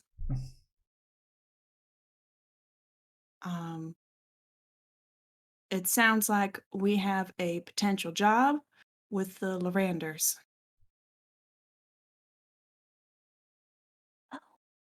The Lyranders. Mm. Okay. But not just anyone from the family. It is, in fact, my previous employer. So is that? Oh, sorry. Go ahead. Finish. Reappear. And who is that again? That would be Lord Kairos. Cliff's eye twitches a bit at the mention of that name. And what was the family name? I'm sorry? Lyrander. It's Lyrander. they're the airship family. They also Okay. do all the boats too, but they're a family of half elves. Do any of us know that name? Just in Um, general? It would be very unlikely that you would know Yeah, that name. I don't think Fru would know it. Yeah. I think I would know it just Yes, because I Cliff was would from know the it. Jubilee. Cliff definitely Okay. knows it because he, Kairos was also a kid that would spend time with Jubilee and Cliff. Kairos was always very into Jubilee. Oh, how wonderful. Okay, I was just gonna ask this as a character question, but I guess now given all that, could I, after seeing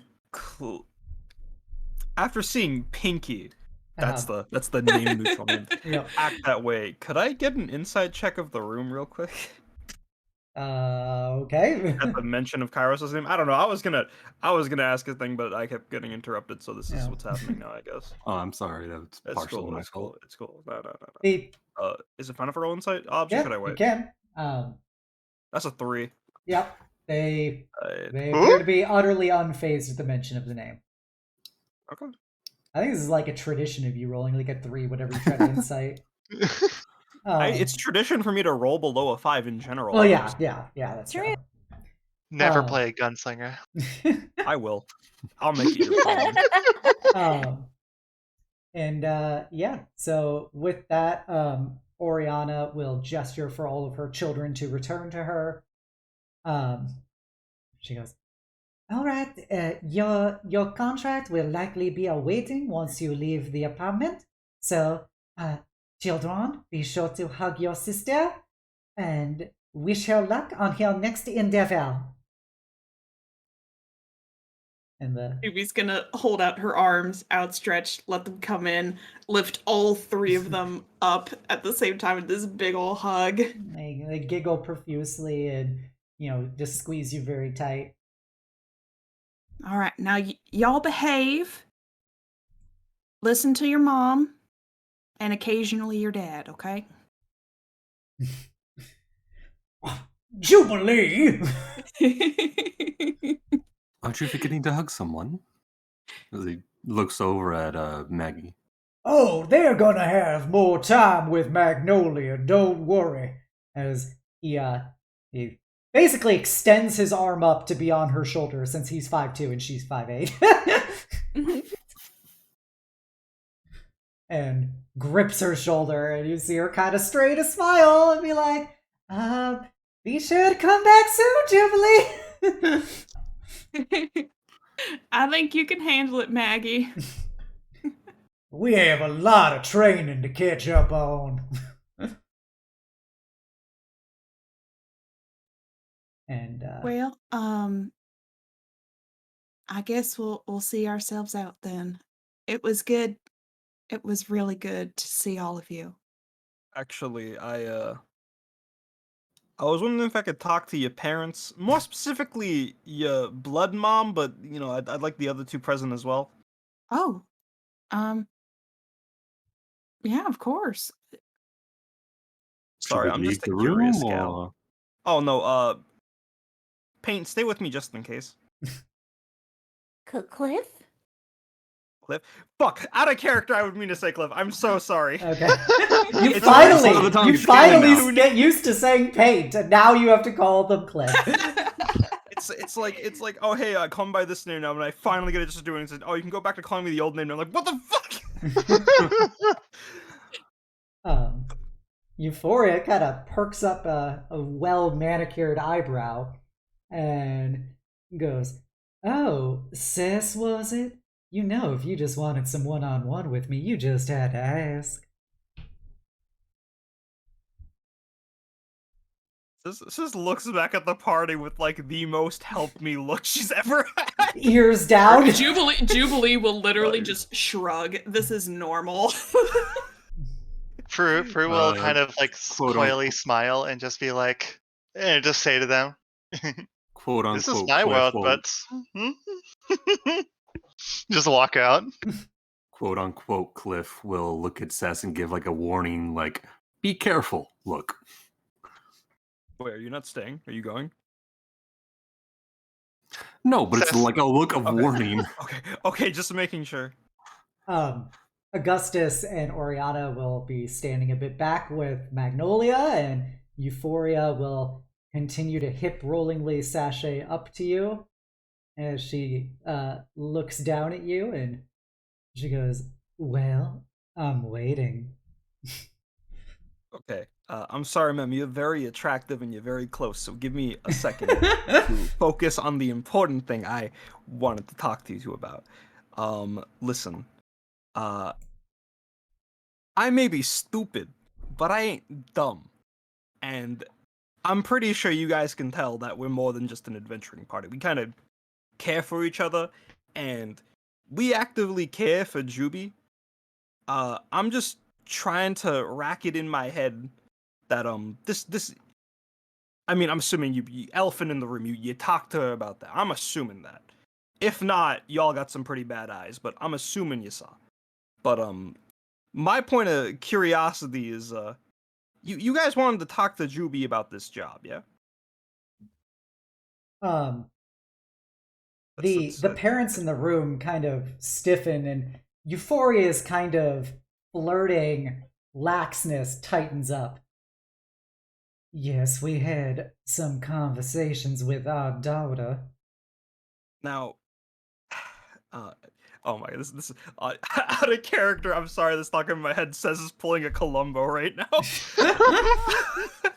Now, I'm not very good at reading people. I'm not good at reading in general, but it just, and typically, you guys seem very professional. I mean, Juby told me about a whole family lineage being, bodyguards. Like, I'd assume open and shut done job, especially if it's with a prior employer.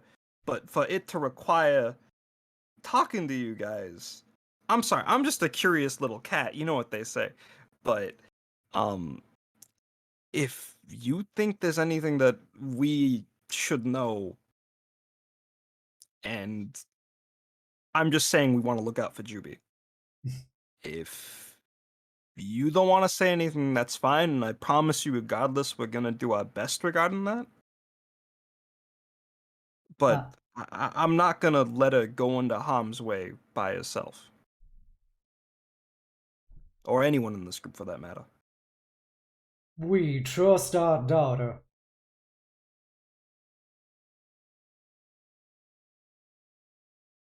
That's what Augustus says. Sort of looking towards Oriana and Euphoria as like Sess has very little respect for this man now.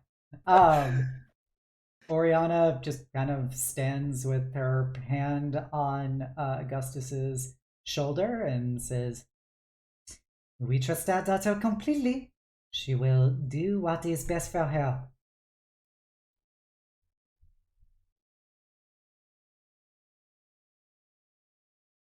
One last look at Euphoria.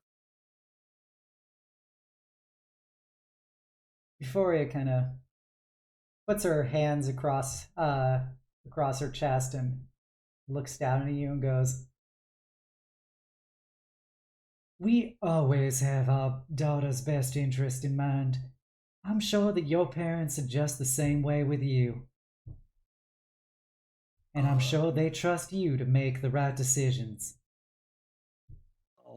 Hopefully they'll feel that way when me and my sis go see them, but I just wanted to let you know that we cared. Wait, out of character, one more question, right? Yeah. Euphoria is short and Oriana's tall, right? No, they're both very tall. They're both very tall? Euphoria and Orion are both about 6'2", well-shaped Amazonian tieflings. They're just different colors, and they have different horns, and they dress differently. Okay, I just wanted to. I was a little. The dad is the one short person in this family, aside from Jubilee. Okay, I just want to make sure. He has a type. Says is noting it, unfortunately. Anyways, let's look back. All right, but I'm just gonna let you know I'm not letting them go in danger alone. Okay. Oh, and one more thing, and Says is going to pick up one of the fruits, like an apple or something that was left as part of the food, and look Augustus dead in the eyes, and then put the apple in between her in one of her biceps and crushes it, and then looks at him and goes, "Listen here, Gussie boy, short girls do it just as good as tall girls," and then fucking slams the broken fruit down on the ground and takes Cliff and leaves. He looks shocked that somebody would call him Gussie Boy out of all of that. He goes full fish mode with his mouth just opening and closing a few times as Oriana's eyes go really wide and Euphoria is like, oh my god. Don't worry, I'll take good care of Juju Bean. Don't you ever say that about my daughter! Okay, I'm gonna go. It was really. Yeah, I feel like at this point the party. I'll send you a letter later. Okay, let's go. Bye, Daddy. Bye, Mama. Bye, Oriana. All right. And, sorry about that, Juby. I just had to earn your dad's respect. Well, that earned you something. What is it that you did? Don't worry about it. I believe we were on our best behavior that entire time. Oh my goodness, I'm so sorry, Jubilee. You know what? If anything, I think it's good for them to meet new people that challenge their views.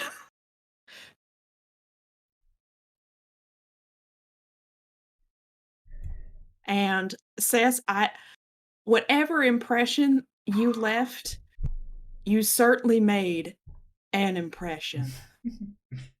And in their line of work, I think they'll come to respect that. You can see she's trying so hard to not bust out laughing. Sorry, I still find it hilarious that I imagine the rest of the party is just outside waiting in silence, right? Like there's a conversation happening, and then all you hear is Says go, "Short girls do it good too," and then a crash. Sorry. Had to end that smart Columbo broken cat girl note on a funny note. I mean, your family's known me for a long time, and I think they all love me. They're used to you, that's for sure. Her father seemed to express a great deal of displeasure around your existence. Are you sure that's just not how he usually is? That's how I always see him. Well, that is how he always was with you, Cliff, but that's not necessarily how he is with everybody else. While this is all happening, Fru would basically want to act like they're going to go to the bathroom real quick, but essentially is going to drop into stealth. Okay. And I don't know if you want me to roll for that. Essentially, I want to wait for Euphoria. Euphoria isn't leaving. Okay, I wasn't sure if she had a separate room. Well, I don't know. She's No, it's fine if she doesn't. But they were going to try and see if they can catch her. If you lurk around for a bit, she will play with the kids, but she and Oriana clearly don't like each other, and she also doesn't terribly like Augustus. But she loves all of the children. Fair. and they call her Auntie Euphalia. So cute. But yeah, she's gonna hang out there for probably longer than would be appropriate for you to lurk in this person's house. That's fine then. They were gonna try and see if they could set something up, but it's okay. Okay. Not that way. Thank you very much. This Dilf time. Hunter strikes again. You already went for the Dilf Hunter route with Kai Shen, so Got him. Got him. As you guys, after a few more minutes of having left the apartment, you guys receive an arcanogram to go to the Skyport to a House Lyrander airship called the Silver Lining, where you are to meet with Sky Captain Kairos de Lyrander, a male half-elf scion of House Lyrander, and his first mate Syra de Lyrander, a female half-elf. And they are your points of contact for your next contract. For anyone in the party who cares to notice, Juby is playing it cool, but it's like that playing it cool where it's very obvious you are forcing yourself to play it cool. Staring at you just like the Neko arc gif I put before. Should I roll insight for this, or is it obvious? What's that? Should I roll insight for this, or is it obvious? It's pretty obvious. I'm not gonna make you roll for it. This is gonna be so fun. Yeah, it'll be interesting. Are you sure there isn't like another contractor we could all take and stay at? I mean, I guess we might as well hear him out. If the pay's good, we might as well take it. You know, they seem very worried about Jubilee's behavior in this situation. Cliff, are you going to be alright and able to maintain composure during this? I have no idea what you're talking about. Yes, okay, sure.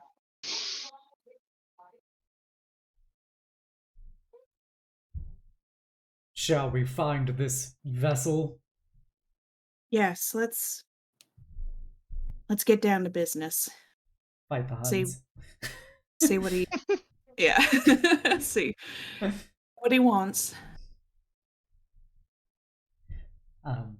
Yeah, as you guys head back to the Skyport, you go down there. You know, there's only like 7 ships currently docked, and you see one that is being actively repaired as chunks of it have been torn off and burned. And you do see the Silver Lining. Maybe it's got some connection to the Silver Lining. And the various airmen tending to it are all wearing House Lyrander uniforms with a very distinctive silver filigree to them. And they all look very, very haggard.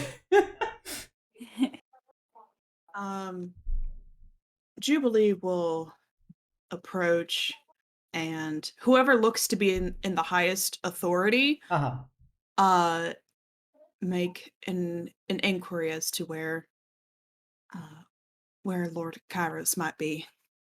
One of the boatswains will kind of perk up at seeing you and the fact that you are a Ravimont, and bows very deeply, a bit haphazardly, like this is not something he's used to doing. Goes, Sky Captain Kairos is currently below decks. Please come aboard. All right. I'll ensure that he's notified about your being here. Yes, please do. Yes, everyone. You can follow me. Hey, more ships. As on a boat. Oh, I mean, man. the airship did get us back to Sharn much quicker than any train would have. Doesn't have the same luxury. I can agree with that. Kaished will put a hand on Paige's shoulder and just say, "You should not be concerned. If the ship were to crash, you could do nothing in the situation and you would die, so you might as well not stress about it." You know what's safer than an airship? A train. Just saying. Not the We last almost one we died were on on. a train. Yeah. Thank you, Kaishin. That's very reassuring. He nods Thank- very Other sagely.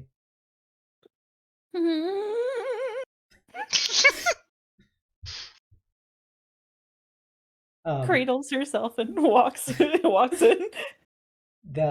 As one of the crew will go below decks, you see a very well uniformed woman with a much fancier uniform than everyone else comes out, and she is definitely a half elf. Her hair is pulled back into tight braids. She has a saber and short sword at her hips, and she looks at you all and looks at Jubilee, and she appears to be somewhat surprised. And Jubilee / Cliff, you guys recognize this as Syra. You don't know her personally, really, but you saw her at various Dragon Marked House events. She's the younger cousin of Kairos. You look familiar. Syra, it's good to see you. Oh, Jubilee, it's been a while. It has. And Lord Dorian? She kind of nods.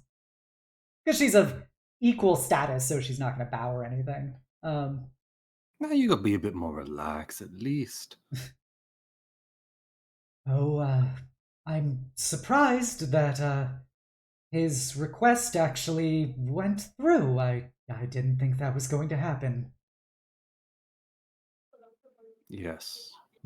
If And why would it not happen? She gestures to the ship being repaired, and she goes, "It has been a few years since you've had a chance to talk to Kairos, hasn't it?" Been some time, yes. He has made a particular distinction about himself as a sky captain in those intervening years. Jubilee's gonna take a look around the ship, and it's like, you said it's in like heavy disrepair, Yeah, right? it's being actively repaired. And lots of what would you'd presume is battle damage to it, as all these gouges are cut into it and stuff, and burn marks. I see he still doesn't know how to pick his fats. I'm not surprised. He is one of the most gifted pilots in the house. However, he has a particular desire to find himself locked in combat. This is the third airship that he has captained. I feel safer already. Goodness. Well, you're not lifting off anytime soon, right? We'll be leaving in a few hours. A few hours? We have to take on additional supplies. Unfortunately, we are operating off of very tight timetables. Is everything gonna be ship shape in a few hours? You see like a railing falls off. And she just stone-faced goes, "Yes, we've done this before. Don't worry." Okay, I will worry. I will bring that up to him when I speak to him. He's below deck? And you hear bellowing from below deck as the door flies open. "Is that none other than my Juby?" Oh my god. Good Lord. And you see a very elaborately uniformed half-elf male with an eye patch over his right eye come throwing the door open as he basically stumbles into a pirouette and manages to turn it so he drops right to his knee in front of Jubilee and gives her a big smile. "Oh, Jubilee, it has been too long, far too long, and I see you've grown up well. Ha ha ha ha!" You look good. You look very well and healthy. Question, out of character. Yeah. Last time I've seen him, did he need that eye patch? Yes, or he was has that always just had like that eye him patch being ever since a fake? child. Ever since he's been a child, he always has an eye patch. The weird thing is, it always switches eyes. You know, and just seemingly at random. I had a feeling. Oh my gosh, amazing. He bolts upright immediately from where he was on his knee and takes Jubilee's hand and bends down to kiss it. Another eye twitch from Cliff. She will permit it, as this is a formality she is very familiar with. And just, I know you're going to be lifting off in a few hours, so I'll make this as brief as possible. But you wanted to speak with us about a job? Oh, of course, of course. There'll be plenty of time for you to sign the contracts and to get the details, but I think it's time that, of course, as he kisses your hand, goes, and looking up at you from your hand, he goes, but I think that we can spend at least a little time reconnecting. How about we get straight to business? He, still, like, bent over her hand, turns to look at Cliff side-eye, and he goes, oh, Fifi, you're still here. Still following around Jubilee, I see. The name is Cliff. Right, Fifi. Well, you know I would never let you forget such a wonderful little name. Do you remember how we used to call you that? Ha ha ha ha! Right. Well, you see, Fifi here, Cliff is now my business partner and associate, so I think he should be afforded the same courtesy. Oh, you've decided to keep him around. How charming. Well, I guess he was always in your shadow. Oh. Gives a bit Ouch. of a forced smile and goes, well, yes, it appears that she tends to enjoy the company of me rather than someone else, it appears. Now, shall we go ahead and get talking about this mission, or are you going to further elaborate on the many ships that you've apparently lost thanks to your horrible death perception?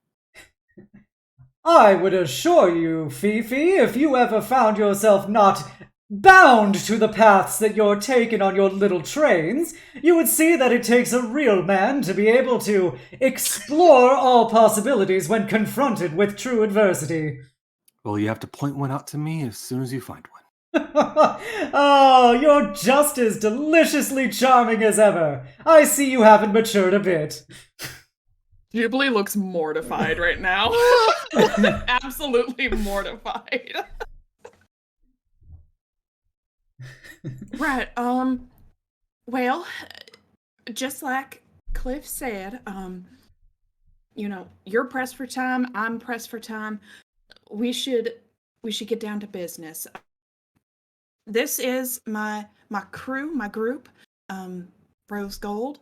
Ah, pleasure to meet you. You must be, I think this is none other than, the Fruchling, as he walks up to Cess and shakes her hand. He doesn't correct him. She is still taking this all in. Ah, excellent, excellent. Nice to meet you, Fruchling. And you must be none other than Kai Shen. An interesting name for an Eladrin, but I am not one to judge. A pleasure, thank you. Oh, you're a bit smaller than I expected, Cess, but I guess your sister is... Huh. Who am I to judge a family when a hobgoblin and a cat shifter are related? I take it not by blood. Your senses are as sharp as ever, I see. Ha ha ha! Just as sharp as my wit. I have a quick judge of character, and I can tell you all are very trustworthy, minus your rather unpleasant pink company. But I know that we all make mistakes. There's nothing wrong with the mistakes. color pink. We all make mistakes. For instance, Jubilee foolishly decided to leave my company for far too long. Right. Yes, that was indeed my decision. And He will also lean in to Jubilee as he looks over at Fifi and goes, "By the way, I did get your letter that you sent, and I was so excited to see that you have not forgotten about me after all this time." thought it only fitting to alleviate any concerns that you might have about my well-being. Oh, I assure you, Jubilee, that the only thing I've been concerned about is the time when I would be able to gaze upon your beauty again. I'm inciting this. I am inciting this. DM, is that okay? Sure. Come on, second time's the charm, right? 6. He Oh my is god. 100% genuine in his affections towards her. And his disdain of Fifi. We're gonna fucking die on this trip. Don't worry! Now let us go below deck where we can discuss the details of our upcoming adventure. Really quick, as the party goes down, Says and Paige hang back, and Says looks at Paige with enough ear room from everyone else and goes, "Looking at Cliff and Eye Patch Boy, you aren't making a boat with them, are you?" It's complicated. I can't quite get the connection yet, but I feel like there's might be the beginning of something. This is at least going to be entertaining. Certainly. Kaished will look at Jubilee and go, "You have some strange associates." Well, there's always room for the eccentrics in nobility. Syra sighs deeply. I'm not going to correct him, by the way. Yeah, no, I think this is a agreed assumption. I think he's gonna call us like different names the whole trip, so I'm just gonna call him Patchy. Oh, we always called him Cyclops as a kid. Wait, does the eye patch change sides at some point during this conversation? When you go downstairs, he will have it on the left side. No! He's got both his eyes. That's not an insult. He does it Calling to, him Biclops would, look cool. undermine him. Yes, but it's more funny to think about a Cyclops with no depth perception by choice piloting a ship. He Saying a always did have Cyclops his little can't- quirks. You saying a Cyclops can't pilot a ship? Well, possibly, but definitely not this one. Trust me, that fourth ship is going to be coming sooner rather than later. Hopefully after this mission. Hopefully long after this mission, is what Syra says. As you guys head on down below decks, you're gathered at a big table in the captain's quarters of it, where Kairos has his feet kicked up on top of it, and there's a big portrait of himself in here. Of course there is. It was come, snaps his fingers, and contracts with NDAs appear in front of you for everybody. Now, before we sign anything, I think you'll agree that we need to know the nature of this job that you need finished. It is a simple task. Unfortunately, the exact parameters of it are highly confidential to House Lyrander. I can assure you, though, you will be well compensated with 500 gold each, and of course, the gratitude of my illustrious family. They in trouble of some kind? Oh, no, we are going to be accomplishing a humble task in furtherance of our family's glory. A retrieval mission, so to speak. Of course. What better for a mission for you than a humble one? Ha ha ha! At least you were always a good judge of my humility! Oh my god. Quite.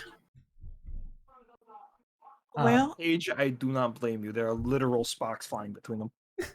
I see it. I see it now.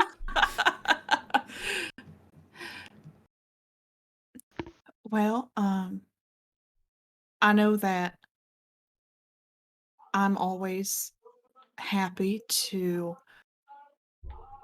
provide my services to your family. He gets a big smile at that. It's not just my decision, though. I'll have to confer with my associates. Oh, please, feel free to talk about it amongst yourselves. I'll be eagerly awaiting.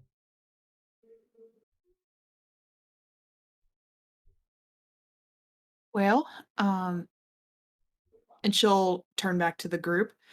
I've worked with Kairos for several years, and I do trust him completely. So any job that he has to offer, I'd say is a sound one.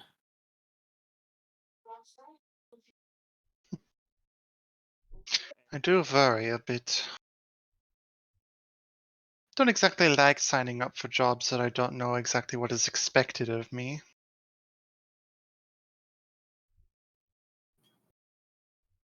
Think he could break? Think I could get it out of him? I assure you, he is a straw of a man. Well, mm,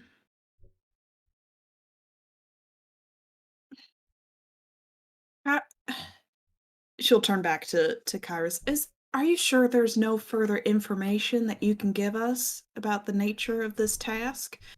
Jubilee, I would love to spend nothing more than hours whispering sweet nothings and mission parameters into your ears. Alas, all that I can do prior to the signing of the NDA is tell you it is a retrieval mission, and you will be compensated 500 gold each. It should only take about a day to finish. Retrieval meaning something was stolen from your house. More of we are going to go retrieve something that is of requirement to my house. Uh-huh. He certainly listens to you, Val.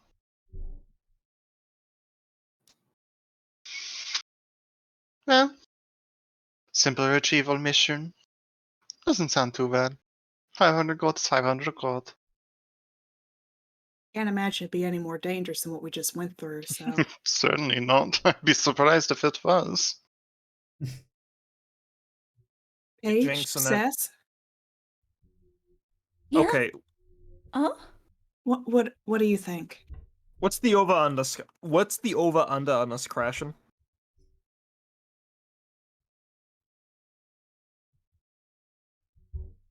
Are you asking him that? I'm asking Juby that. If he says anything, I'm gonna tell him to zip it, Biclops. What did you say? Over under on us crashing. Because I can't fly. I can do many things, but I can't fly.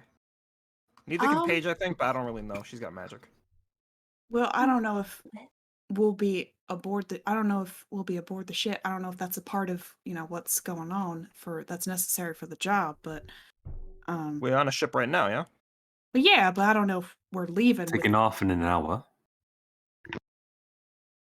I think he is a mighty fine pilot, but he does get into scraps a little more often than he should. I look over at Seth, and then I look over as another part of the ship suddenly falls off. Well, you're below deck, so you can't see any of that now. We can hear it crack and fall into port, though, yeah? Oh, sorry, go ahead, sis. Does it normally happen? Like, he doesn't get in crashes often, right? Oh no, it's very rare. And I would like to inform you that I do have 100% crew survival rate. If Jubilee's was working for him for a few years and he's only gone through 3 ships, I suppose it's not that bad. You've lost a trainer too, I'm sure. Is only the crew survival rate because he would likely fire them before they die. Now, Cliff, I know that you do not necessarily hold Lord Kairos in the highest esteem, Kairos feigns being wounded. but I am asking for I don't know your what you mean. I'm asking for your professional insight.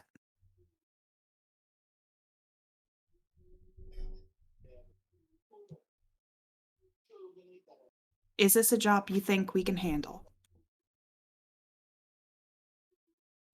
Together, I Yes. think we can handle anything. All right. I will be needing some medicine for some migraines, though. I think we can figure that out. We're in agreement then? I suppose so. Paige says. Of course. Well, this is for you, Juby. So we want to do it with you. She'll give a big toothy smile and turn back to.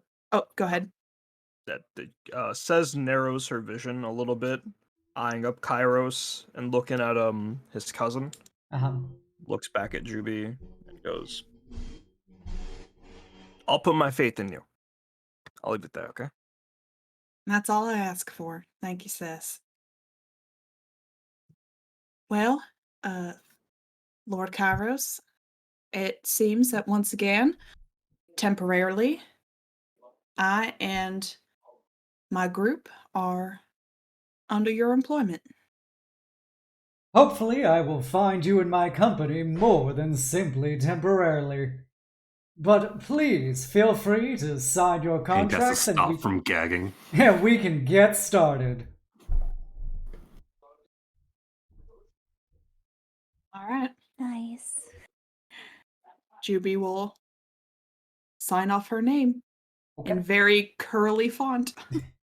Does everybody sign in turn? Let's go. Very signing. hesitantly. Yeah. Okay. Mm-hmm.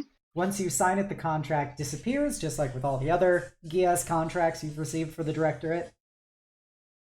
He goes, "Excellent, excellent. I look forward to escorting you to our mission site. Now I can let you in on all of the juicy details. We are going to the Greywall Mountains."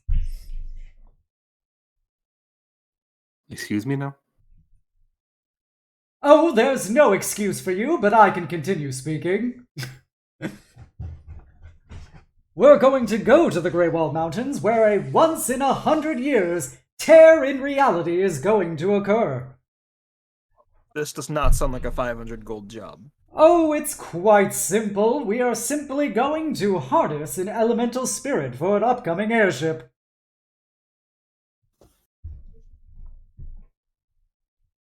You make it sound so simple. It is dramatically straightforward. Right, so we go to the mountain and where there's a tear in reality, we just very simply capture an elemental? Well, What could possibly go wrong?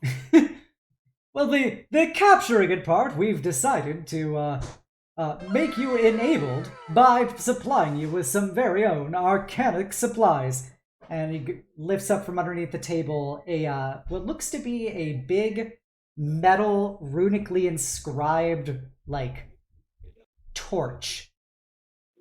He goes, "This is a elemental tether. All you have to do when the tempest appears is set 5 of these up, and it will be able to harness its core and solidify it into something we can use in House Lyrander." This is something you've done many times, I would take it. So. Oh no, this is the first! Is the first you've been entrusted to, or is the first the house has done? This is a further secret that you are now able to be privy to. House Lyrander is building the world's largest airship, the Goliath. And unfortunately, it is so large that we can't use a conventional elemental core, which is why this very mission has been brought into life to retrieve the elemental core of a Elder Tempest and use that to power the ship. Then why us? Did you say why you? Yeah, why us? Well, if I felt the need to fly myself into such a fantabulous performance in name of my house, I thought of nobody better to stand by my side than, of course, the lovely Jubilee.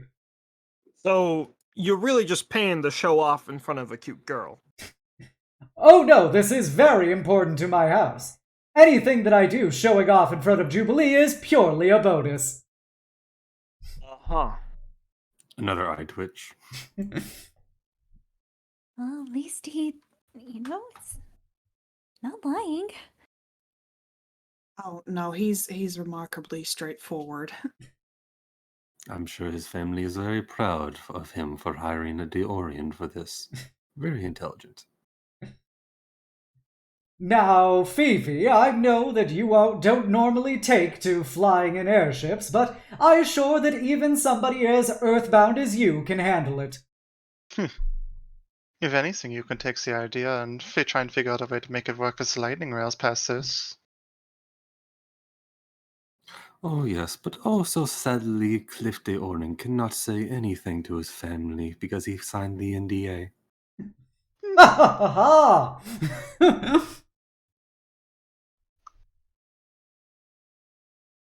Well, how long will it take us to arrive at our destination? Oh, it should be about a half a day's travel, and we should arrive just in time for the tear to emerge through the sky, and we can get started. And it also will thankfully be enough time that you all can learn how to use your Zephyr packs. That's good. Right. Anything else that we need to know that'll be relevant or useful information? I'm sorry, what did Seth say? Oh, she said Gesundheit in Oh. regards to him saying Oh. Zephyr-Pack. Like that's not a word.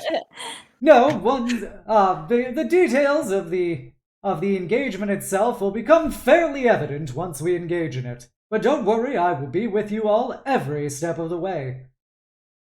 What do you bring to the table in combat, Sin? I will be operating the airship and its energy cannons, trying to keep the worst of the elemental horrors off your backs. Oh, elemental horror is nice. Were you saying, Paige? So that is a very important job. As useful as a Zephyr pack is, I assure you it doesn't quite have enough magical energy to keep you afloat long enough if this airship were to go down. It's a timed thing, right? We should do this pretty quickly. Oh, definitely! The longer this takes, the more dangerous it is for everyone involved. All right, then we are in your capable hands, Captain, and we will depart whenever you are ready. I believe that the final member of this should be arriving shortly. Final member? You guys hear kind of a heavy clacking on wood coming down the steps, and kind of a rustling sound. And then as you look up the stairway, you see a blue harpy. Yay! And she goes, "Oh my god, it's you guys again!" And she is wearing perfectly... Sorry. Paint in their cliff form just goes from being like in the worst mood to an instant grin and happy again. And yeah, so for those of you who don't remember, Larissa Stormtalon was the harpy lounge singer that the party rescued from being trafficked by religious fanatics in the first quest. And apparently in the months that have followed that, she decided to do something else with her life, as you see her wearing immaculately sculpted mithril half-plate that perfectly forms around her wings and everything so as to not weigh them down. And she gives you guys a big, shark tooth smile and goes, "So, I hear we're gonna be flying." Larissa, Thank it's you. so good to see you again. And I see you have found many new aspects in life.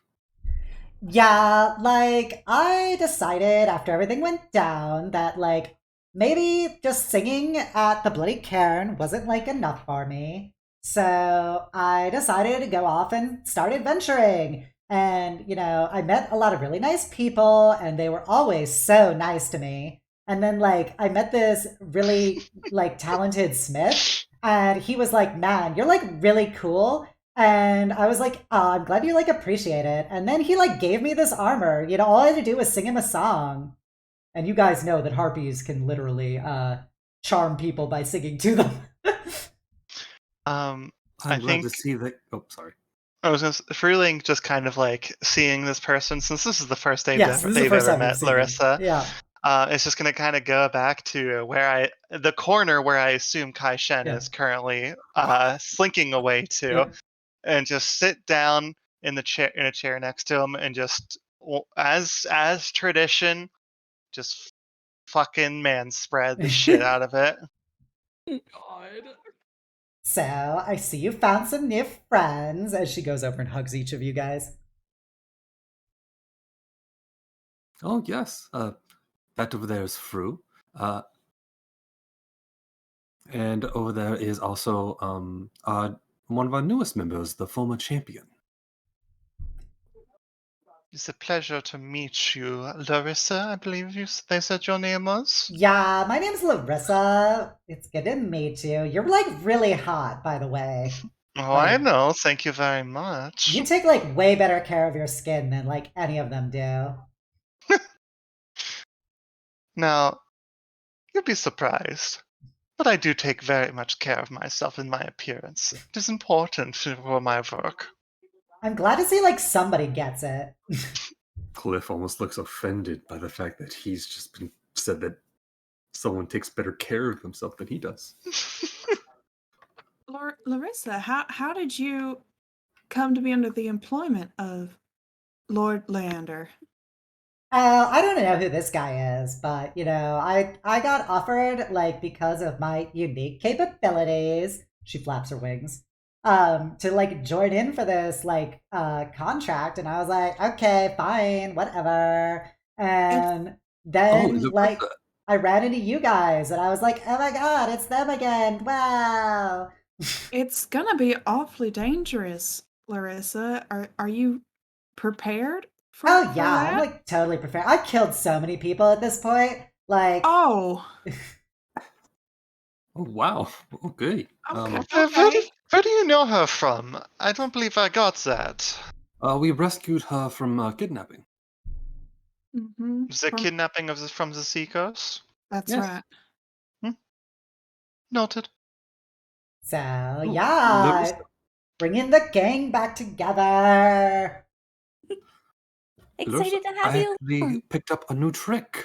One that maybe perhaps you can teach me how to utilize better. And I bamf out my own little wings.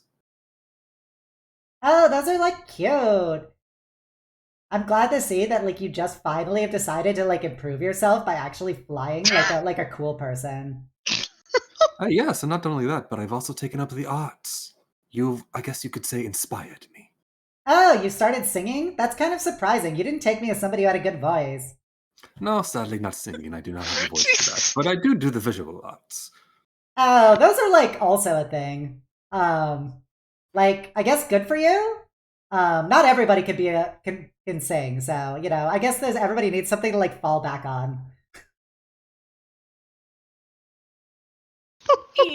Is this your fallback then? Is this your day job? Oh yeah, obviously I'm gonna one day make it big, and I'm gonna be singing in Sharn at the Battle of the Bards. But in the meantime, you just gotta kill some people and get some cash, and then buy swag. We're happy to have you along. It's good to see you again. Oh, Paige, you still take such...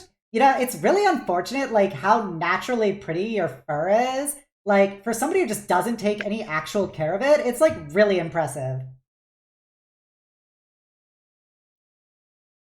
Appreciate that. So, I'm excited. I bet everyone else is excited. I was already planning on doing, like, a makeover tonight. So if you're interested, I can totally, like, actually give you guys some tips so you can look good. The smile that Paint had in their cliff form is slowly going back down. A neutral annoyance. So, let's go! She throws up her hands and her wings extend out. And with that, we will end for tonight. Oh my god. Fucking But Larissa. this is roasting. This is a roast session. Yeah. We'll just The keep. whole We'll just keep. session. We'll just keep her and Kairos in a room together. It'll be Alright. fine. Yeah. I Let them just love like fester together and it'll be fine. I hope everybody had fun tonight. You got to meet so many quirky characters. They're all so good. I hope you guys enjoyed playing tonight.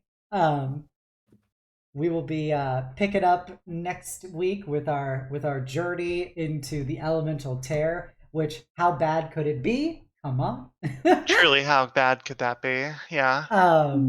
And How yeah. bad could it possibly be? If you haven't done so already, please give me a follow here on Twitch. Give me a sub over on YouTube. Give me a follow on Twitter, and you can join our Discord, the Eternal Citadel, and be a part of my incredible community. Thank you all for spending time with us tonight. I always enjoy getting to share my nights with this wonderful cast of characters. Definitely go check out each of their Twitches under !players. That Scarth just linked.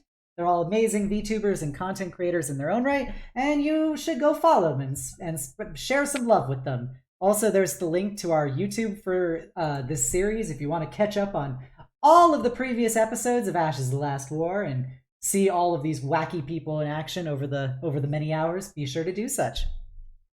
All right, so we are gonna go get ready to raid. If you're a follower, please copy down the call to hugs. If you're a sub, please copy down the knight's message. We are gonna go raid Robert, the little French knight, in honor of Oriana. Robert! In honor of Oriana. Oh my gosh. He is a delightful little femboy knight. And he is currently playing Chivalry 2, which is like Mordhau. It's different in ways, but I don't know what they are. So it's basically It's Mordhau. medieval It's a lot more Monday, casual, baby. fun. Gotcha. Hit thing. That's it. By the way, hello Thyla. Welcome. Let's go send our love over to Robert. Have a great night, everybody. Bye. Night. Good night. Bye-bye.